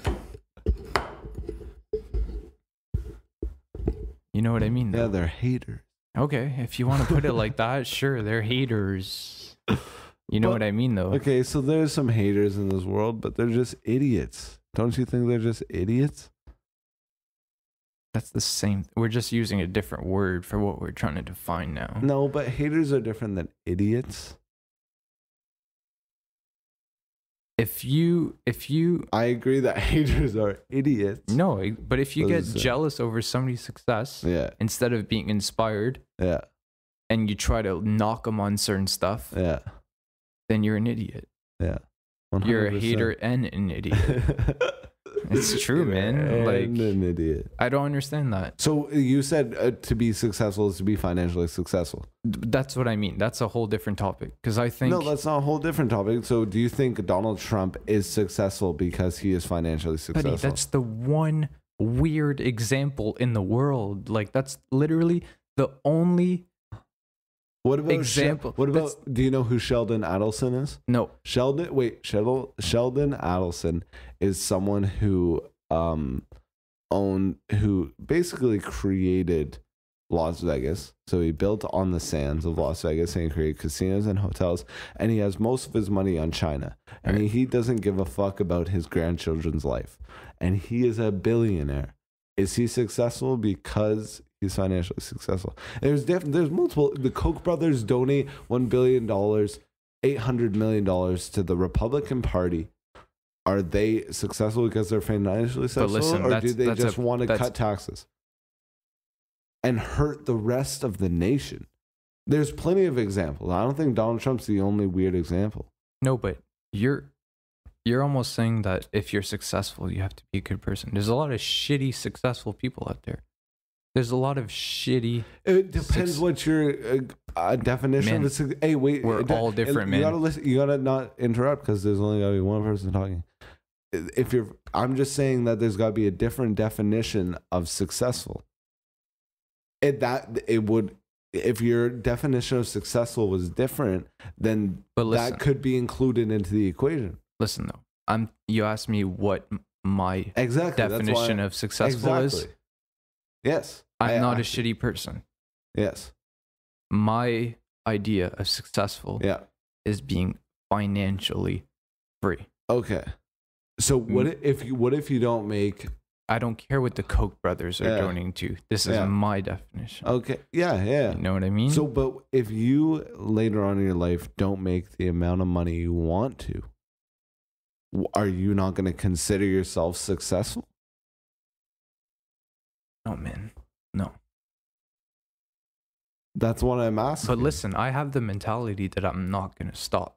Okay, until I get it. No, and that's why I appreciate you, bro. I understand that you have you have the drive. Thank you. I appreciate that about you. It's always just, let's do something. Yeah. It's always Absolutely. that. And that's why I appreciate it. Yeah. Yeah, no, I like getting down to like doing stuff. 100%. But that's my mentality. There's not so good, that's why, but listen, there's not. I am questioning you on your definition of successful. So listen, there's not going to be a point in my life where I'm going to be like, oh, I'm not making this money. I'm not financially successful to where I want it to be. But I'm not going to take the L on that. So my definition, like I said, I'm not going to take the L on that. No, it's true. I'm just going to keep getting it, man. What's your definition of successful? Financially free. Okay. No worries about my expenses. Yeah. My family. Yeah. The people I care about. Yeah. Are taken care of. Yeah. And my kids will be well off. Yeah. My generation will.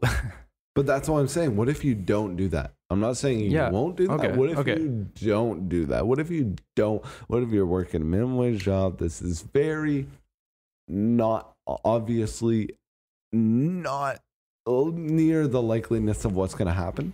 Yeah. But what if that happens? Would you not call yourself successful? No. Why not? Because you don't have that money?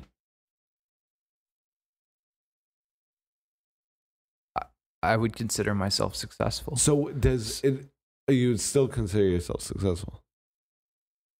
Yeah, man, because I know I'm going to do everything I can. Okay. So does that change your definition of success? But listen to what I said. I said successful. I didn't say finance. Like financially successful. That's what I asked you at the beginning. Yeah, but if I don't have the paper to show, I'm still going to be successful. So you're still I'm successful. going to be satisfied with what I did. Okay. Because I know that I wouldn't have stopped. You brought up a good point. You said, because I know I did the best that I could. Yeah. That's all it successful. Is. That's all you can do. That is what success is. Because you said being successful is financially successful at the beginning. Yeah. And I disagree with that. Yeah. I think exactly what you said after. Yeah. Doing the best you can is being successful. Absolutely. Successful is transparency. Yeah. Successful is being like, I tried hard. Absolutely. That's all it's about. But listen, the reality is though. Yeah. In certain ways, you are not free until you're financially free. I spilled beer on my laptop. Still recording. You need tissues? Free. We live in a world of wins and losses, of ones and zeros. It's fact. Yeah. That's fact. You should be happy if you tried your hardest. Yeah. You should be happy. But doesn't mean that you didn't lose once in a while. No, but that's a win. No, but that's a one at the end of the road. We've had this discussion though, buddy. We've had this. This was a while ago, and we're like, it was a serious talk, but like, we were talking about our biggest fears. Yeah. Remember that? Yeah. And I said, I was like, my biggest fear is not being able to support myself. Yeah. And people around me. Yeah. Like, that is honestly like. Obviously, there's like scarier things that frighten me. That's not my point. That's as scary like, as it gets. Like being sick or something. That's obviously more like, you know what I mean. Yeah. But that's one of my biggest fears. 100%. Because back to my point, you're not free until you are financially free. Yeah, it's true. You will not have the same level of living as somebody who lives in poverty. Yeah, I think you should try your hardest. And that's why. It should be your drive. That should be your drive. What, money? No. Doing your hardest. Doing your everything best. You can. Yeah. Like I said, that's my biggest fear. Yeah. And I will do everything I can to get there. Yeah. But like looking back on these podcasts, you got to stay true at core. That's very true. Your fundamentals got to stay the same. My mom and I had a very good conversation. It's very interesting because she's very, I would say she's even very like Zen. Luke said that. Luke, it was on my last podcast. I can picture your mom being super Zen. She's very Zen. But you know what she said to me one day? She's like, you got to play the game in order to change the game. And that changed my entire life. because like we live in a world of ones and zeros, and you need to coexist within that world because there is a base reality. But you are living crazy. You are living within this. So if you want to make a change, if you want to do what you want to do, you have to play the game. That's the grind of life. Yeah. You need to play the game to change it. If you want to do something about it, you got to play it. Yeah. It doesn't matter. It's like I want exactly what you want, right? Like financial freedom. Yeah. And I got to play the game in order to do that. And I will make a change after that happens. I almost feel like that's the first step. That is the first step. It is the first step. Because that's the only way. You got to accept it. We were just you got to accept. Exactly. We were just talking about the Koch brothers. Yeah. They donate $800 million to the Republican Party. No, but listen, that's political party. That's political change. That's how you make the change with that money. Yeah. Unfortunately, it's so unfortunate. I agree with everyone who says it's unfortunate because it's an unfortunate system. But back to the first step, though, like you just said, you got to play the game. Like you have to accept what it is. Yeah. Stay true at core. And this is coming from me. I'm 21. Like I've been working minimum wage my whole life. And that's that. That's how it is. All right. That you just said something. The two little words that just struck with me there was accept it. Yeah. Accept it. No, but not only listen. No, stop. That's the game we're playing. Okay. Accept it. That's the game we are playing. And that's should be your drive. You should do everything you can to make sure that you rise above that. You should rise above the odds. You remember when John was talking to us? Second semester of school, economics class. Remember that stuff? He was like, yeah, most of you are going to be working. You're never going to be able to retire. That inspired me. Yeah. I will never forget that class. When he said that, I forget what percentage he pulled up, but he was like, yeah, most Canadians most Canadians won't be able to retire. Yeah. And but accept it not only within this base reality we live that is in go to work, do your job, make your money, do whatever you can to support yourself, support your thoughts, support your ideas, support your family, like you said. Yeah. But then also that leads you to be able to change anything you want. Yeah. Well, that's where it sparked the whole revolutionary, like, you know what I mean? Yeah.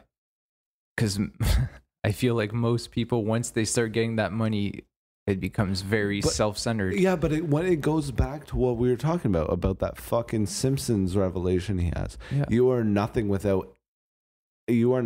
nobody. Yeah. It goes back to that. Once you become selfish, and how much charity is there? Do you think? I'm not even talking about charity.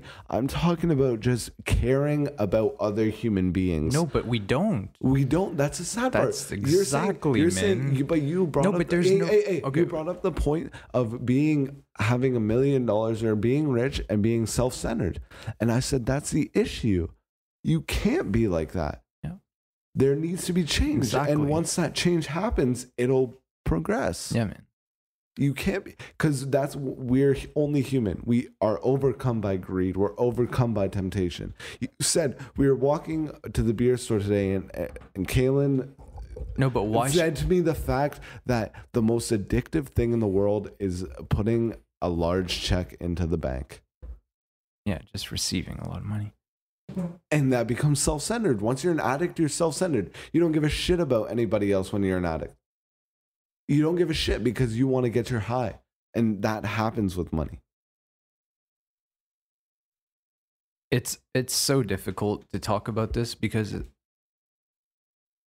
I feel like if you were to ask most very, very successful people on Earth, very successful people on Earth, before they became successful, what would they do with their money?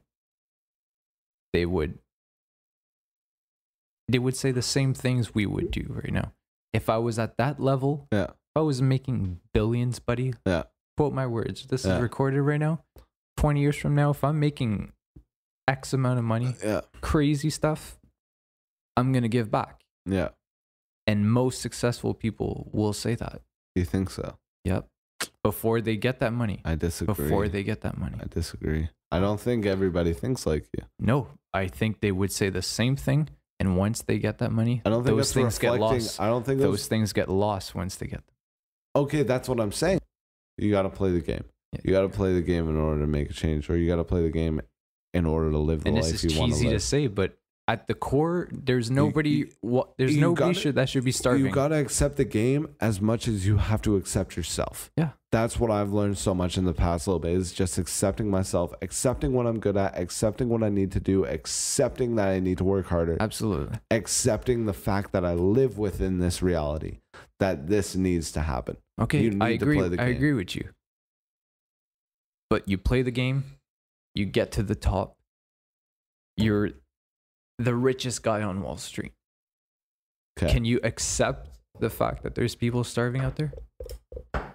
Can you accept if I don't see it? Because when I eat a hamburger, I don't think about the cow slaughtered. That's just me. I wish I did. That's very different. That's very different. That's human life, man. That's so different. You can't even compare that. You can't say it. But when I look at my MacBook or pay $8 for this, I don't consider it's made in China by children. Man, that's different. Listen to what I have to say. My point is that I don't see it. It's like drones. When fucking US uses unmanned air missiles, you don't see it. You don't care. Yeah, I agree. It doesn't affect you. So that's why. You know what I mean? That's why I don't think, because you even said before, you become self-centered with this money. Yeah. When you get the money, you can become self-centered. No, but look at the wealth. Yeah. Those people, those 1%, those 0.1% people, you have more money than the bottom 99.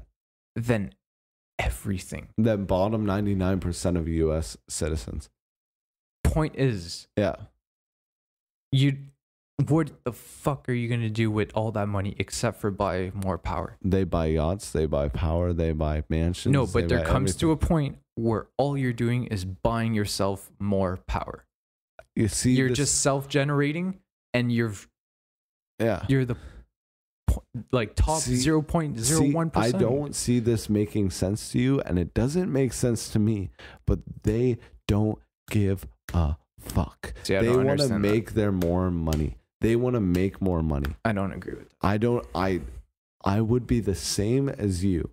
But these people the Waltons, the people who are drilling up oil right now and making billions off of not understanding climate change, they don't give a fuck. Yeah. And I wish they did. And that's what you're trying to justify. You're trying to like put yourself in their shoes. And I wish you were in their shoes, because you make a great point, but they don't do that. You know what might make me super hypocritical though? Yeah. Back to that hip hop talk. I think Jay-Z's the greatest artist of all time. All right. Okay. But how Jay-Z's the get on to the point. Yeah. But what is he really doing? I'm just naming Jay-Z as an example. I could name anybody. But what is he really doing? Jay-Z right now is worth him and his wife over $1 billion. Yeah. All right. Yeah. They're everybody's favorite. He's inspiring. He doesn't put out a bad message. He is. But is he really? I'm not trying to take shots at Hove, obviously. But like, is he really doing the best he can to give back to the people and making sure the bottom rises up? You know what the thing is? I think... Or is he doing that with his music? We go back to successful. We go back to being people, the definition of successful. I think Jay-Z is successful because he is inspiring people. He doesn't have to be financially in there with them. That's true. He is inspiring them. He is making that impact. So he is successful in that. He is doing something because he is being a positive role model. He donated his words. How do you know? You know what Warren Buffett did? He donated like $40 billion to the Bill Gates Foundation last year when he was 80. Yeah. What if Hova comes out here when he's 80 years old and he's like, I'm donating the $100 billion I made? No, I don't doubt it. That's what I'm saying. My point is, though, like, I'm not taking shots at Hova. No, of course not. But That's what I'm just questioning. But I'm saying the but definition of that's successful. back to what I was saying earlier, though. How much money do you need?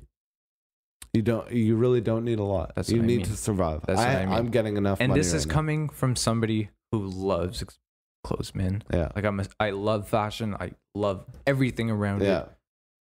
That's my stuff. All right. I like expensive clothes. All right. So I might be a little hypocritical. But at the same time, how much money do you really need? When that 1.5 billion is in your bank account, and it becomes an addiction, like we were talking about before. You know what I'm saying? Just make sure people around you, whatever money you want to put into your business, is good and safe. You know what's beautiful though? I believe that when your neighbors are good, you're better. Yeah. That's what I think really works, and I hope people catch on in the future, and I hope people believe in that message, because that's what really works. When we're all okay, we're all better. And and that's what motherfuckers don't think about, right? They get lost in the whatever. If everybody in your clique is rich, your clique is rugged. Nobody will fall because everybody will be each other's crutches. Exactly. Crazy. That's so real, though. No, it's super real. But I don't know. Like, I don't know. I don't have the answer. I'm just talking out of my ass right now. No, of course. But you've understood in your life that you've lived your life, and you look at your mother. You say, what do you say at the beginning? You look up to them because they are such good people. They care. Yeah. They show humanity to one another's. They are better because they help those around them. And that's just that's a point I want to make. It's like you're better when you help those around you. Yeah. And that means everyone, because everyone's around you. But we get disconnected. What did your mom say to you? What do you mean? Play the game, change it? In order to change the game, you gotta play it. It becomes disconnected. Yeah. Because there comes a point where you could do the best you can to help other people. Yeah. Or you could play the game to help you. Yeah. And the people around. Yeah. That's the way the system works. You can't. I think that's the utopia. You can do both. I'm not saying you can't do both. You can do both. Yeah. But it's very rare. Yeah. It's very rare. Yeah, because we do, like we said before, we do live in a world of wins and losses. Give me. It's 1-0. Collect. It's true, man. I sound cheesy, but it's true. But we need to evolve from that. It needs to happen in short term. It needs to, but will it? I think it will. Yeah. I believe so. Do you believe so? I believe with this movement. I hope so. I believe with our generation and the movement we're going in, we are going to care for one another. We are going to cherish connections because we are losing them so fast. No, but are we heading in that path? We will bounce back. I believe good will always triumph over evil. Which would that be? Yeah. You have to tell yourself that to stay sane. To stay sane, but I also believe that because that's same. You need to believe it, not even say that. Every story of my life. Yeah, no, but it's true. Karma is real. Yeah, absolutely. Anything that's coming, there's a balance. Tupac's mouth. All good things happen to people who stay true. Yeah, exactly. And that's my favorite Tupac. If you go listen to fucking episode 9, we call it yin and yang, because we believe there's a negative and a positive in order to create that balance. Yeah. Everything will balance out. Everything will bounce back. Everything will dip. Everything will bounce back. But think about the mentality you need to have, though. Because we go through, like as human beings, we go through crazy stuff. But you need that mentality that all good things happen to good people in order to stay sane. And you need to say it to yourself. And like you said, also believe it. How do you bounce back for some of this stuff? You got to keep some sort of faith. It doesn't have to be religious, but you got to keep some sort of. So what is God to you? God to me is the answer. Okay. So that's interesting. What does that mean? That means I don't have any answers. Yeah. While I am alive on this planet. Yeah. And God to me is going to be the one that provides them. You know what's interesting? I don't believe in a God. Yeah. But I think God is the answer. You know, it's very interesting. I don't know where I heard this, but I repeat this to myself all the time. God, so you know when you're talking in your head, you know when you have that self-reflection talk? Yep. So if you're talking, who is talking back to you? That's God. And God always gives you that answer. You're at the party and you're like, should I drive? And the answer, and you think of no, that is God. Yeah. Which is an interesting point as what you just brought up. Because that's basically exactly what I think. No, but it doesn't seem logical to come up with answers while I'm alive. Yeah. Like, I'm a person that you need to show me what's going on. Yeah. You need to show me this. Yeah. Show and prove. Yeah. Okay? I'm not bashing any religions. Yeah. But you're going to have to show me some stuff, man. Like, well, the thing is, you have to separate God from a religion, right? No, but I believe in good. I believe, like, you believe my in good, but you don't believe in strictly following an ideology. No, you believe in instinct over ideology, yes, which is exactly. I believe too, and that's why I don't believe in religion. Religions, I believe, were started as a control method. But I can't look around us and say there's nothing higher than us. That's the thing. There has to be something because bigger. You understand you're nothing. I understand I'm nothing. It's humility, right? There's got to be something greater because we are just nothing. Yeah. We are just this, and there's got to be something guiding us. I truly believe there's something bigger than us. And I believe I will get that answer when I pass. You know what I believe? I believe God is consciousness. God is the ability that we have the ability to connect. Like it's some sort of... But that kind of embodies what I'm saying. Like God isn't... Yeah, exactly. God isn't a... It's not a thing. It's beyond our realm of thinking. Yeah. What God is. That's so interesting, man. And it's crazy that I don't even have the right word. It's crazy how impactful religion has been. Unbelievable. Like thinking what all of the wars and all of the fighting and all the ideology, the commandment is written over. Sunday is not a work day because of religion. Yeah. Jesus Christ is the most famous motherfucker in the world. And religion. You know what? I don't agree with all of it. Yeah. But do you think it was necessary at one point in time for us to survive that we needed some sort of faith? I don't have the answer. I believe so. I believe we needed faith because as soon as we started working, as soon as we started doing these mundane tasks and not surviving, we need faith in something. I think that's why suicides are coming back. I think that's why disconnection is coming back because we don't have faith in anything. There needs to be faith in something. I have faith in myself. You have faith in yourself. You have faith in the greater good. I have faith in the greater good. We have faith in that. Yeah. A lot of people don't. We're living in a disconnected world. Back then, people had believed they were going to go to heaven.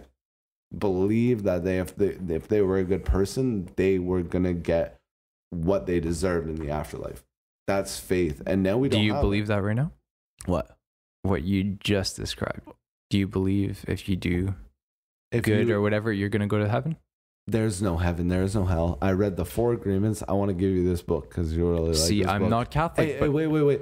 No, listen. You're going to need to read this book because one of the times he explains heaven and hell within this book. He says heaven and hell is not post-life. Right now, Kaelan McGrath, you're living in either heaven or hell, and it's your decision. Heaven and hell is not post-life. I completely agree with that. Yeah. I agree with that. Yeah, that's what I think about it. But but listen. I don't know what to believe when I die. No, I agree with what you said, and I made myself very clear earlier.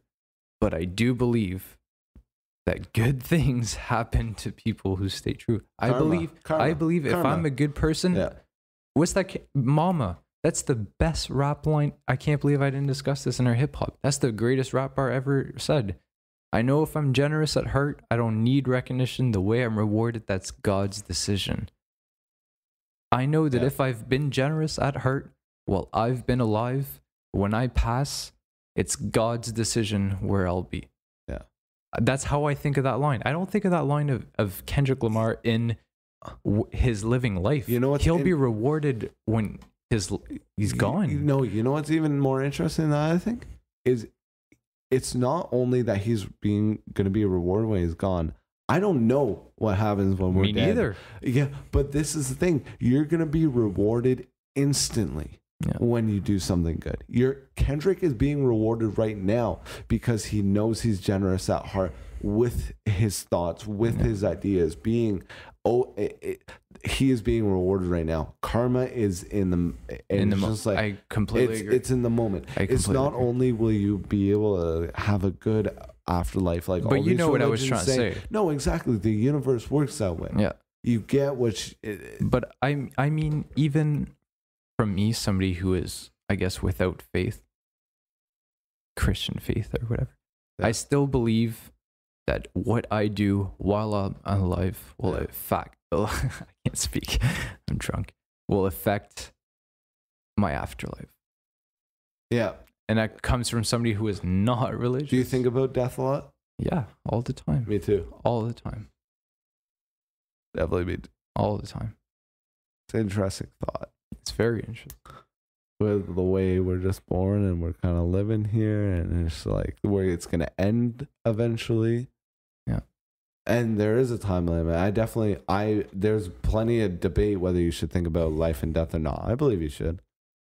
Because it's a part of accepting it. Like we went to when we said it before. Accept it. You got to accept life and death. You got to accept the game you're in. You got to accept this base reality. Your consciousness is trapped within this fucking human skeleton. The people who don't accept that are very noticeable. And you're going to lose. No, but you're going to lose because you're going to lie to yourself. If you don't accept something, you're lying to yourself. As a person who accepts it, though, it's very easy to spot the ones who haven't accepted. 100%. And it's just, because you're lying to yourself, and you can tell when someone's lying to themselves. Because when you see the truth is, there's a base truth along with base reality, I believe, right? Yeah. You can see someone, you understand the truth, and they are lying directly to themselves. Yeah. It's unfortunate. It's very unfortunate. But I believe that we're going to have a bounce back. We lack connection, but we're going to have, because moments like this, because people are listening to podcasts, people are having affection for rappers like XXXTentacion. Like, this is something we need. We need emotional connection between humans. I hate that you keep referencing that album, man. Please stop doing that. But it's... Okay. No, man. No, stop. Like, I enjoyed the album, but you can't... There's so many other bodies of work that you... Stop. Sorry. Sorry. Kendrick Lamar. Anything. Okay, sure. Okay, but 444. We need those... perfect album. We need those moments of connection. Yeah. In order to survive. I don't know if we'll get there eventually. But that gets delivered through music, and that's what the beauty of music is. That's what gets delivered through art. Yeah. And I think we need another renaissance. And I think it's coming. You know what I mean? What do you mean? We need another emotional spark within our sociological environment. Yeah. We are so caught up in the numbers and the we are robots, and it's so we're a slave to everything we have. Yeah, absolutely. We're a slave to our phones. We're a slave to social media. We're a slave to our jobs. We're a slave to everything. Yeah. Once that renaissance comes, and it'll come. But that go back to what I was saying earlier. Like, you're not free until you're financially free. That's exactly it, man. We're a slave to that, and that's the way I feel like society sees it. You are a slave to these things, your mortgage, until you get the key and you are financially free. Yeah. And that's the way we view it. Yeah. And that's our chase, man. That's what we want. Yeah. We want to escape being a slave to these things. Yeah. That's the way play the game, accept it, change it, whatever you said. Exactly. Like, and that's the game. And play the game, change the game. Yeah. You got to accept it. And you and I have accepted that though. Yeah, and we've talked about that. We talked about how the past year, that's the biggest lesson I've learned. I told you that. I don't know if you agreed with it, right? Like the biggest is accepting yourself. Yeah. You don't have to change who. I think you should change who you are, but accept. I think Tupac said that too. If you can't love yourself, then you can't love others. Then you can't blah blah blah blah. Yeah, and it's true. 100%. Exactly. Accepting yourself is loving yourself, and I totally agree. You can't have a relationship with someone if you're all fucking awkward and nervous and not open with the other person. If you don't love yourself. Yeah. Well, it's true, man. That is the most true statement I've ever heard. Yeah, man. Okay, well, we're literally at 2.5 hours. So you want to wrap it up? No, man. Let's go 3 hours, bro. No, let's wrap it up. Let's do it. Let's kill it. All right, let's have a wrap up before we leave. Okay, spit some words, dude. Yeah, it's about yeah. You really need them rings.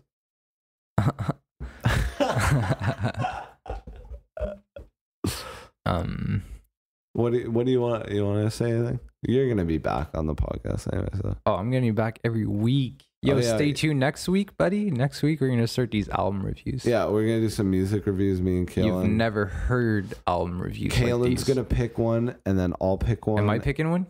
Do you pick one first? We'll do it next week. I'll pick one the next week, and then you pick a throwback, and then I pick a throwback, and then you pick a new, and then I pick a new, and then you pick a throwback, and I pick a throwback. You know what I'm saying? All right. Yeah, let's do it. Okay, well, all right, I'm out. Kaelan McGrath. Take care. Big G swag. MCG. Oh, yeah. Don't get it twisted. I appreciate everyone that's listening, especially you, Mark. God bless you. It's your boy.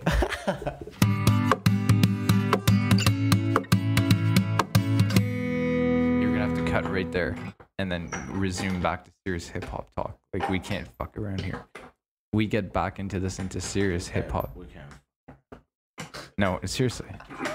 Like, I just gave some intense speech about how I wanted to talk about hip hop. We're getting back into this talking about hip hop, man. Literally 10 minutes. Buddy, that was a crazy speech. I was like, I want to look back in 20 years and see where my views on music are. You JFK. Buddy, I am JFK, bro. I'm like fucking Winston Churchill, bro. Like, he's a racist, bro. You're automatically a neo-Nazi. No, but You're automatically. You know, in that class though, that presentation class. Sure. The really good one I was talking about, the teacher. Oh yeah. He. Are we back on? No, say finish the fucking story.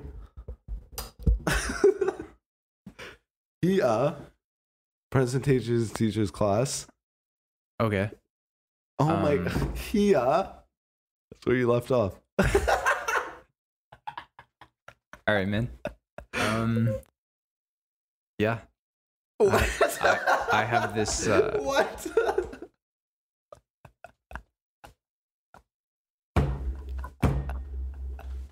What? I need the story. Okay. Fuck, buddy. You keep laughing. You're not letting me finish here. It's kind of hard to talk when you're just. Okay, sorry. All right, okay, all right. yeah. Quiet over there, buddy.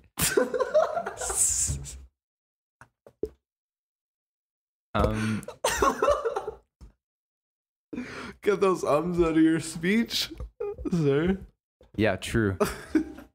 No, but you're just the most distracting thing. This guy's like sweating over here. Oh my god.